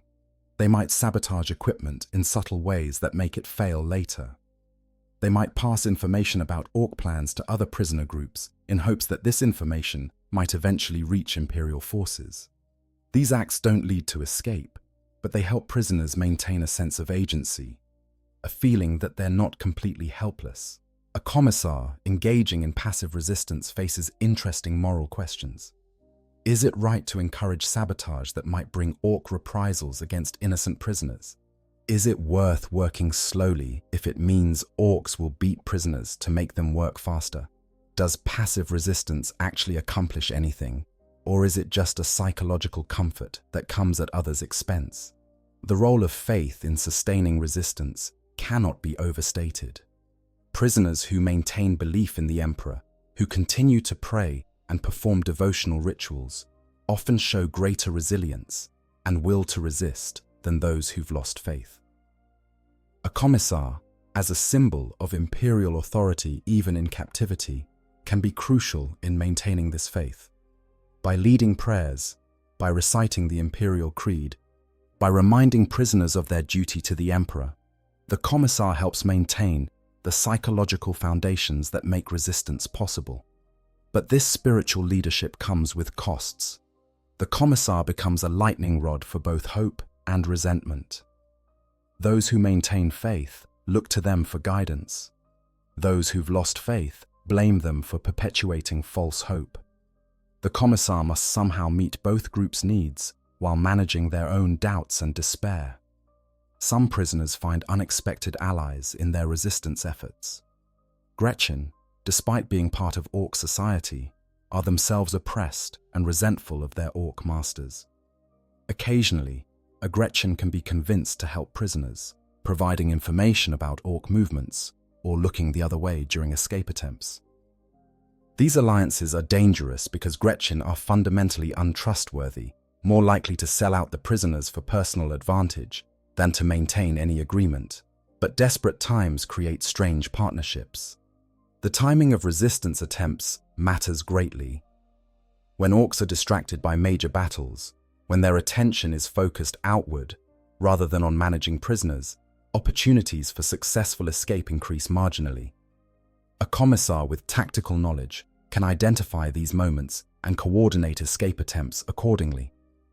But even the best timing cannot overcome the fundamental obstacles. No transportation, no supplies, no safe destination, no reason to believe that freedom is anything more than a temporary reprieve before recapture. Perhaps the most successful escapes don't involve leaving Ork territory at all, but rather surviving long enough for the Orks to move on. If an Ork army conquers a planet and then departs to attack other worlds, they don't always take all their prisoners with them. Some prisoners are simply left behind, forgotten in the chaos of Ork departure. These individuals, if they survive the harsh conditions of a world devastated by Ork occupation, might eventually be rescued when Imperial forces return to reclaim the planet. This passive survival strategy doesn't feel like resistance, but it achieves the same goal of eventual freedom. A Commissar encouraging prisoners to simply endure, to survive one more day and then another, is engaged in resistance even if no active escape attempt is being made. Survival itself becomes an act of defiance against the forces trying to destroy them. The psychological toll of failed resistance attempts is severe. Each failure reinforces the message that escape is impossible, that hope is futile, that prisoners might as well accept their fate. After witnessing several escape attempts end in recapture and brutal punishment, many prisoners lose the will to even try. They become what the Orks assume they are, broken creatures who will work until they die, offering no resistance because resistance has been proven pointless. A Commissar must somehow maintain motivation for resistance while being honest about the odds. They cannot lie to prisoners about the chances of success, but they also cannot let despair completely overwhelm hope. This balancing act requires extraordinary psychological skill and deep understanding of human motivation. The Commissar must find meaning in resistance itself, regardless of outcome, and communicate that meaning to others. The ultimate form of resistance available to any prisoner is simply refusing to surrender their humanity. The Orks can control bodies, but they cannot completely control minds. A prisoner who maintains dignity, who treats fellow prisoners with kindness, who refuses to become savage despite being treated savagely, wins a victory that Orks cannot take away. This internal resistance doesn't free the body, but it preserves the soul, and sometimes that's the only victory available. The aftermath. If they return, the nightmare of Ork captivity does not end with escape or rescue. For those rare individuals who somehow survive their imprisonment and make it back to Imperial lines, a new and different horror awaits. The Imperium does not welcome returning prisoners with open arms. Instead, it views them with deep suspicion, their survival itself evidence of possible corruption or weakness. A Commissar who returns from Ork captivity faces immediate detention by inquisitorial authorities. This is standard procedure for anyone who has had extended contact with Xenos, but for a Commissar, the scrutiny is even more intense. These are individuals who are supposed to embody unwavering loyalty and iron discipline. The fact that they survived imprisonment, that they did not die fighting, raises questions about whether they compromised with the enemy in some way. The interrogation is exhaustive and brutal. Inquisitors want to know everything: how the Commissar was captured, what they witnessed in captivity, what they told the Orks, what the Orks told them, whether they participated in any activities that might constitute collaboration. The fact that Orks rarely interrogate prisoners or seek collaboration doesn't matter to inquisitorial thinking. The possibility exists, and therefore must be investigated. Some interrogation techniques involve psychic probing, with inquisitorial psychers attempting to read the Commissar's memories directly. This process is invasive, painful, and often leaves psychological scars on top of those already inflicted by captivity. The subject experiences their traumatic memories again, reliving horrors they tried to suppress, all while knowing that their innermost thoughts are being examined for signs of taint or treachery. The physical examination is equally thorough. Medical authorities check for signs of xenos contamination, biological alteration, or disease. The Commissar might have wounds from Ork brutality or crude surgical modifications performed by painboys. Each of these is documented, analyzed, and assessed for potential threat to Imperial security. In some cases, authorities decide that certain alterations are too dangerous to leave in place and remove them through invasive surgery, causing new trauma. During this period, which can last months or even years, the Commissar exists in a state of limbo. They're not a free citizen of the Imperium. They're not an active member of the military.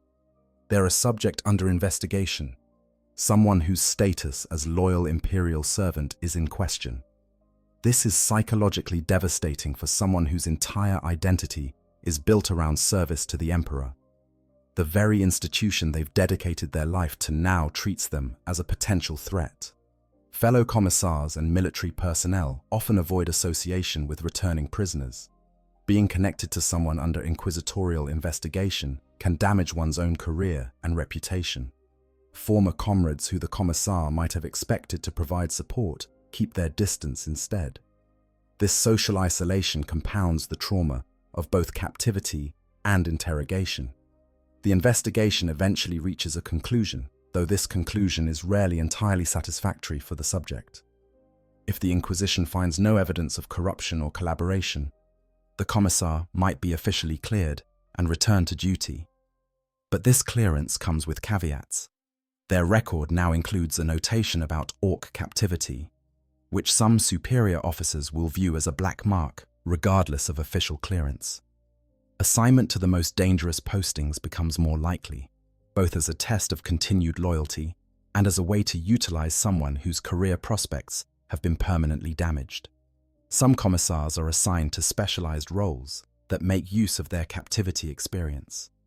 They might become advisors on Ork warfare, teaching others what they learned about Ork psychology and tactics during imprisonment. They might be assigned to interrogate other prisoners, using their own experiences to better understand what captives have endured.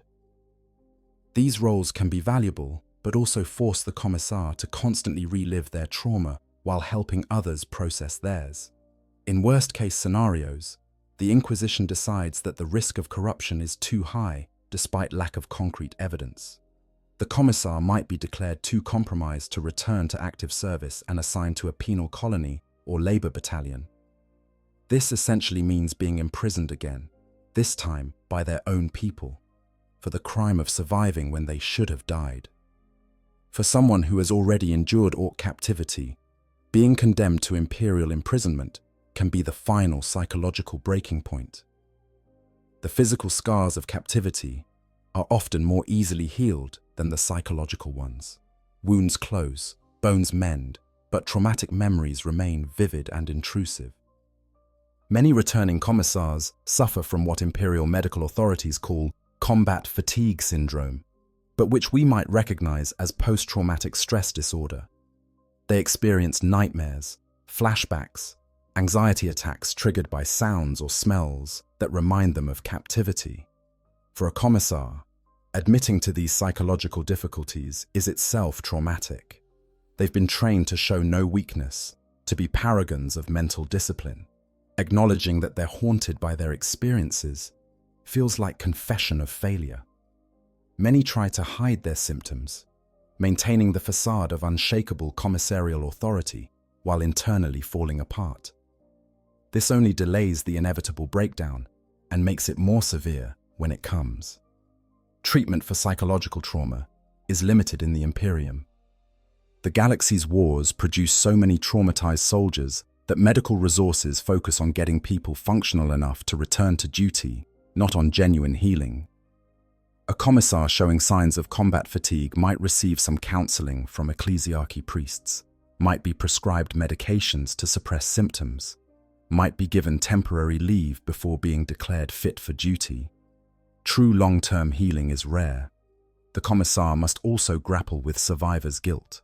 They escaped when so many others didn't. Fellow guardsmen who were captured alongside them died in captivity or remain imprisoned. Why did the commissar survive when others didn't? Was it chance, skill, or some moral failing on the part of those who died? These questions haunt returning prisoners even when the rational answer is that survival was largely random luck. Relationships with fellow soldiers become complicated in ways they never were before. Guardsmen who never experienced captivity cannot truly understand what the commissar endured. Attempts to explain are met with either morbid curiosity or uncomfortable silence. The shared experience of battle that once created bonds between commissars and troops no longer feels shared because the commissar has crossed a boundary that others haven't. They've been to a place of absolute powerlessness and returned, and this marks them as different in fundamental ways. Some returning commissars become obsessed with revenge against Orks, volunteering for every campaign against greenskin forces, seeking opportunities to kill the enemy that once held them captive. This aggression can make them effective in combat, but also leads to reckless decisions and unnecessary risks. Other commissars develop aversion to facing Orks again, requesting assignments against different enemies. This too raises questions about their reliability and courage. The stories that returning prisoners tell, when they're permitted to tell them at all, often focus on resistance and defiance rather than on the degradation and helplessness that actually characterized most of their captivity. This is partly self-protection, maintaining self-respect by emphasizing moments of agency while downplaying experiences of victimization. It's also partly what audiences want to hear.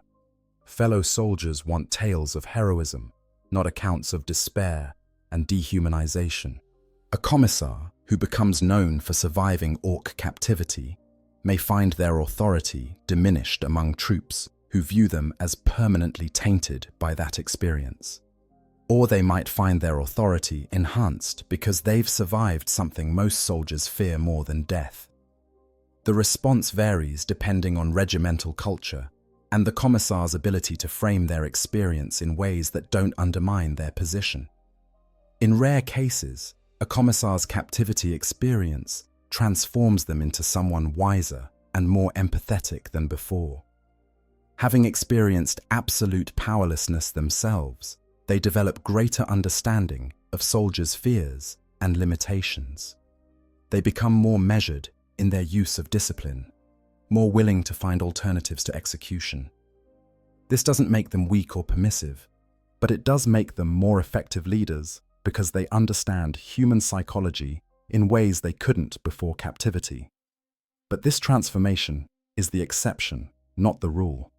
More commonly, returning commissars either break under the weight of their trauma or become harder and more brutal than before, determined to prove through excessive force that they're not weak despite having been made helpless. Neither outcome serves them or the soldiers they lead well. The ultimate tragedy of returning from Ork captivity is that there's no complete return. The person who comes back is not the same as the person who was captured. Parts of their former self died in those Ork labor camps and cannot be recovered. They must build a new identity incorporating the experience of captivity, finding some way to be both a commissar and a survivor of profound trauma. This identity construction is difficult work that never fully ends. For those who knew the commissar before captivity, the changes are obvious and disturbing. The absolute confidence that once characterized them has cracks in it. The iron certainty about right and wrong has been complicated by experiences that don't fit into simple moral categories. They're still a Commissar in title and role, but something essential has shifted in ways that can't quite be named, but are nonetheless real. The broader implications. The capture of Imperial personnel by Orks represents a broader strategic and psychological challenge for the Imperium that extends far beyond the fate of individual prisoners. Understanding this challenge requires examining how Ork slavery functions as part of their overall war machine, and what it means for humanity's eternal struggle against Xenos threats. Ork society is built around warfare, but even Orks recognize that war requires logistics. Weapons must be built, vehicles must be maintained, fortifications must be constructed. The Orks themselves prefer to spend their time fighting, rather than performing these necessary but tedious tasks. This is where slavery becomes a crucial element of Ork success. Human slaves, along with Gretchen and Snotlings, provide the labor that keeps Ork armies functioning. A world conquered by Orks typically sees its population divided into several categories. Some are killed immediately in the initial fighting. Some escape and form resistance movements. But many, perhaps most, end up in the slave labor system. Entire industries continue operating under Ork control, with human workers forced to redirect their output toward Ork war efforts. Agricultural worlds still produce food, now feeding both Orks and prisoners. Industrial worlds still manufacture goods, now making crude weapons and armor for Ork hordes. This system is brutally efficient in ways that challenge Imperial understanding of Ork capabilities. We tend to think of Orks as chaotic and disorganized, which they certainly are by human standards. But they've developed, through instinct rather than planning, a method of resource extraction that requires minimal oversight while producing maximum results. As long as work gets done and quotas are met, Orks don't particularly care how it's accomplished. This hands-off approach means that human slaves often end up organizing themselves, essentially managing their own enslavement to avoid Ork attention. From the Imperium's strategic perspective, this creates a terrible dilemma. Military doctrine calls for the complete destruction of Ork forces wherever they're found. But implementing this doctrine on worlds where Orks have established themselves means killing not just greenskins, but potentially millions of enslaved humans as collateral damage. Imperial commanders must decide whether liberating a world is worth the cost in civilian lives. The standard solution is overwhelming force applied without regard for civilian casualties. When Imperial forces retake a world from Orks, they often subject it to intense bombardment that kills Orks and slaves alike. This is rationalized as necessary to ensure complete elimination of the Ork infestation and to prevent any possibility of Ork spores remaining to cause future problems. The surviving slaves, if any, are considered acceptable losses in service of the greater strategic objective. This policy creates additional psychological trauma for returned prisoners. They realize that if rescue had been attempted for their own world, they would likely have been killed in the liberation. Their survival depended on no one trying to save them. This is a bitter realization that challenges assumptions about the Imperium's care for its citizens. The psychological impact of Ork slavery on human populations extends beyond those directly captured. Fear of Ork invasion, of being taken as slave rather than killed cleanly in battle, affects morale throughout the Imperium. Soldiers fight desperately to avoid capture, sometimes dying when surrender might have been a rational choice, because they've been taught that captivity by Orks is worse than death. This fear serves Imperial interests by ensuring troops fight to the last, but it also causes unnecessary casualties in situations where tactical retreat would be appropriate. Commissars play a crucial role in managing this fear. By executing soldiers who attempt to surrender to Xenos, they reinforce the message that death is preferable to capture. This seems brutal, and it certainly is, but it's based on the realistic assessment that captivity by Orks offers little hope and great suffering. The Commissar who executes a soldier trying to surrender might actually be providing a mercy, though it's a strange and terrible mercy. The propaganda value of Ork captivity is another factor the Imperium must manage. Stories of what happens to prisoners when they circulate can either strengthen or weaken Imperial resolve, depending on how they're framed. If presented as examples of Xenos brutality that proves the necessity of eternal war, these stories motivate soldiers and civilians alike to support the war effort. If presented as evidence that the Imperium cannot protect its people, they undermine faith in Imperial institutions. This is why information about Ork captivity is carefully controlled. Official accounts emphasize the rare instances where prisoners resist heroically or where rescue succeeds. They downplay or completely omit the much more common scenarios of degradation and despair. The image of the Imperium as humanity's protector must be maintained even when the reality is that protection often proves impossible. For commissars, this creates another ethical challenge. They're expected to maintain morale by spreading propaganda about Imperial invincibility and the Emperor's protection. But many commissars have seen firsthand that this propaganda is false, that the Imperium frequently fails to protect its people, that the Emperor's will does not shield the faithful from Xenos brutality. Do they perpetuate these comforting lies because maintaining morale serves a greater good? Or do they tell difficult truths and risk being labeled defeatists or heretics? The existence of effective Ork slavery also challenges the Imperium's understanding of greenskin capabilities. Imperial doctrine has long held that Orks are primitive savages, barely capable of organization beyond their tribal warband structure. This view is comforting because it suggests that Orks will never pose an existential threat to humanity. They'll always be a dangerous nuisance rather than a civilization capable of genuine conquest and consolidation. But Ork slave systems demonstrate something more sophisticated at work. While individual Orks might be simple-minded, Ork society as a whole has developed methods of resource extraction and labor management that work despite apparent chaos. This suggests that Orks are adapting and evolving in ways that make them more dangerous over time, not less. If Orks can successfully maintain control over conquered worlds for extended periods, using slave labor to sustain their ongoing wars, they become capable of the kind of sustained offensive that could genuinely threaten the Imperium's existence. This realization drives some of the Imperium's most extreme responses to Ork threats. Better to destroy a world completely through exterminatus than to allow Orks to consolidate their hold and develop it as a base for further expansion. Better to kill millions now than to allow an Ork empire to grow strong enough to threaten billions later. This calculus is brutal but logical within Imperial strategic thinking. The comparison between Ork slavery and other forms of forced labor in the galaxy illuminates interesting differences.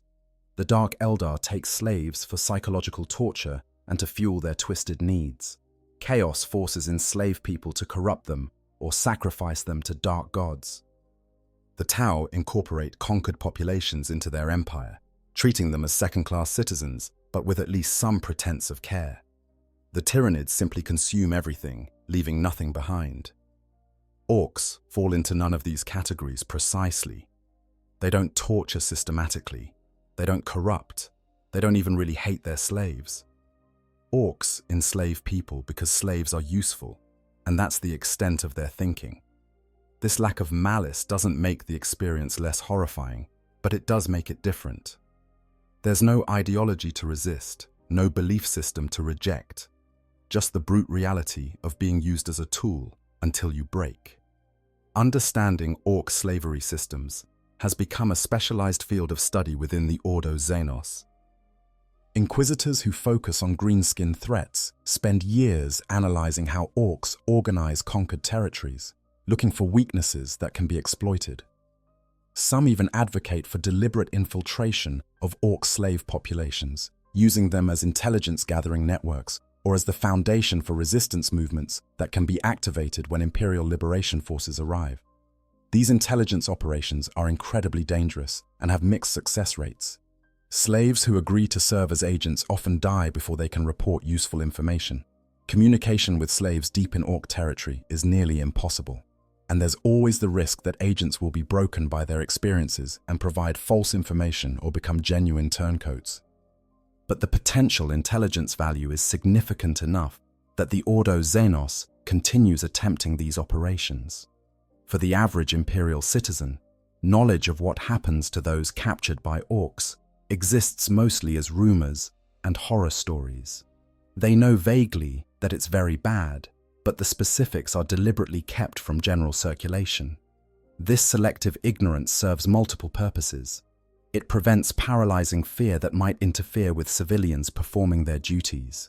It maintains the illusion that the Imperium has everything under control, and it protects the psychological well-being of populations who would be traumatized by knowing the full truth. But this information control means that soldiers facing Orks often don't really understand what they're fighting to avoid until it's too late. They've been told that capture is worse than death, but without specifics, this remains an abstract concept. A soldier who has never seriously contemplated what slavery to Orks actually means might make different tactical decisions than one who fully understands their fate if captured. Whether this ignorance helps or hinders combat effectiveness is a question Imperial strategists have never satisfactorily answered. Conclusion: in the grim darkness of the far future, the capture of a Commissar by Orks represents one of the galaxy's cruelest ironies. These individuals, trained from childhood to be the embodiment of Imperial authority, the unwavering enforcers of the Emperor's will, stripped of everything that gives their existence meaning. They who once dealt death to others with casual authority now find themselves utterly at the mercy of Xenos, who have no concept of mercy. We've journeyed through every terrible stage of this nightmare. We've seen the initial moment of capture, the desperate final minutes of a battle gone wrong, the rough hands of Ork soldiers dragging their prize away from the killing field. We've witnessed the arrival at Ork labor camps, those chaotic pits of suffering where humanity is reduced to interchangeable units of labor. We've watched Commissars struggle to maintain authority without power, to provide leadership without the institutional backing that once made their word law. We've explored the dark uses to which Orks put their prisoners, not from calculated cruelty, but from simple indifference to suffering, torture as entertainment, medical experimentation out of curiosity, being used as food because meat is meat regardless of its source. We've seen the degradation of human beings into tools, animals, things, and we've understood that for Orks, none of this represents evil. It's simply nature taking its course, with the strong using the weak as they see fit. We've examined the rare exceptions where Orks develop something approaching respect for particular prisoners. The strange relationship between Commissar Yarrick and Warlord Gaz-Kul demonstrates that Orks can recognize worth in their enemies, though their standards for worth are completely alien to human thinking. To earn Ork respect requires becoming more like an Ork, showing the kind of toughness and refusal to surrender that greenskin's value. But even then, respect doesn't mean freedom. It just means a different kind of captivity. We followed the challenges specific to Commissars, how their training and identity make them uniquely unsuited for powerlessness, while simultaneously giving them tools to maintain sanity that other prisoners lack. We've seen how some Commissars adapt and find new purpose in leadership without authority, while others break under the weight of having everything they built their identity around stripped away. We've understood that there are no good answers to the dilemmas they face, only terrible choices between different forms of failure. We've examined resistance and escape attempts, understanding why they almost always fail, while also recognizing why prisoners continue to attempt them anyway. The act of resistance itself provides meaning when everything else has been taken away. Even futile defiance is better than passive acceptance of dehumanization. And occasionally, against all odds, someone does escape. Someone survives. Someone makes it back to Imperial lines. But we've also seen that returning from Ork captivity is not salvation. The Imperium does not welcome survivors with open arms, but treats them with suspicion and subjects them to interrogations that are their own form of torture. The scars of captivity, both physical and psychological, never fully heal. The person who returns is not the same person who was captured, and they must somehow build a new identity incorporating trauma that most humans cannot even imagine. Finally, we've considered the broader implications of Ork slavery for the Imperium's eternal war. These are not isolated incidents of cruelty, but systematic exploitation that fuels Ork military capabilities. Understanding this system is crucial to understanding the Ork threat and to developing strategies that might, possibly, mitigate the suffering of millions caught in this nightmare. Throughout this exploration, certain themes have emerged repeatedly. The alien nature of Ork thinking, which makes them impossible to reason with or appeal to. The fragility of human civilization and dignity when subjected to sufficient pressure. The importance of faith and ritual in maintaining sanity under conditions that should shatter the mind. The terrible responsibility of leadership when power has been stripped away. And ultimately, the indomitable quality of the human spirit that allows some individuals to maintain their humanity even when everything has been done to destroy it. For those of us who have never experienced such horrors directly, these stories serve as reminders of what our defenders face in the galaxy's endless wars. Every battle has the potential to end in capture rather than death or victory. Every soldier who faces Xenos knows that a fate worse than death awaits if they fall into enemy hands. The Commissars who enforce discipline in the face of such horrors deserve understanding even when their methods seem brutal, because they're fighting a war where the alternatives to harsh discipline are often worse. The capture of a Commissar by Orks is ultimately a story about the limits of human power and the endurance of human will. It's about what happens when authority means nothing, when institutional power vanishes, when all the external trappings of identity are stripped away. What remains? Sometimes nothing remains. Sometimes the person breaks completely and dies or becomes something unrecognizable. But sometimes, in the very darkest places, something essential survives. Some core of identity persists. Some spark of humanity refuses to be extinguished. This is not a story with a happy ending. There are no happy endings in the grim darkness of the far future, but it is a story about survival, about resistance, about maintaining dignity when dignity seems impossible, and in a galaxy where horrors beyond imagining are commonplace, where death is the only certainty and suffering is the norm, these small victories matter. They matter because they prove that humanity, for all its flaws and weaknesses, possesses something that mere strength cannot defeat. The Emperor protects, so the Imperial Creed teaches, but sometimes his protection takes the form not of rescue, but of inner strength, the fortitude to endure what cannot be escaped, the will to remain human when everything conspires to make you less than human. For Commissars who have survived Ork captivity and lived to tell of it, this is the lesson they carry with them always. That faith is tested not in victory, but in despair. That true strength is measured not by power over others, but by power over oneself. And that the human spirit, properly forged, can survive even the worst that the galaxy has to offer. To those who serve in the Imperium's endless wars, facing enemies that would reduce humanity to slavery, or worse, we offer this final thought. Fight well, fight bravely, but most importantly, fight knowing that even if you fall, even if you're captured, even if you experience horrors beyond description, you remain a child of the Emperor. You remain human, and nothing, not Orks, not any Xenos, not even death itself, can take that from you unless you surrender it willingly. The Emperor protects, but he also asks that we protect ourselves, that we maintain our faith and our humanity, regardless of what the galaxy throws at us.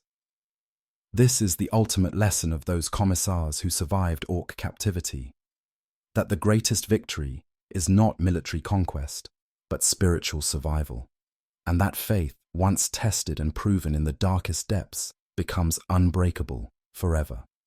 If this exploration of one of the Imperium's darkest realities has given you new appreciation for the sacrifices our defenders make, if it has helped you understand the eternal struggle that defines existence in the 41st millennium, then consider supporting this channel. Subscribe for more deep dives into the lore of Warhammer 40,000. Like this video to let the algorithm know that serious explorations of the setting's darker aspects are what you want to see. And share it with others who might benefit from understanding the true cost of humanity's survival.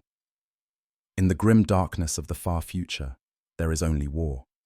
But even in that darkness, even in that war, there are stories worth telling and lessons worth learning. Thank you for joining me in this examination of one of those stories. May the Emperor watch over you, wherever you are in this vast and terrible galaxy, and may you never have to experience firsthand the horrors we've discussed today. Stay vigilant, stay faithful, and remember, the Emperor protects those who protect themselves.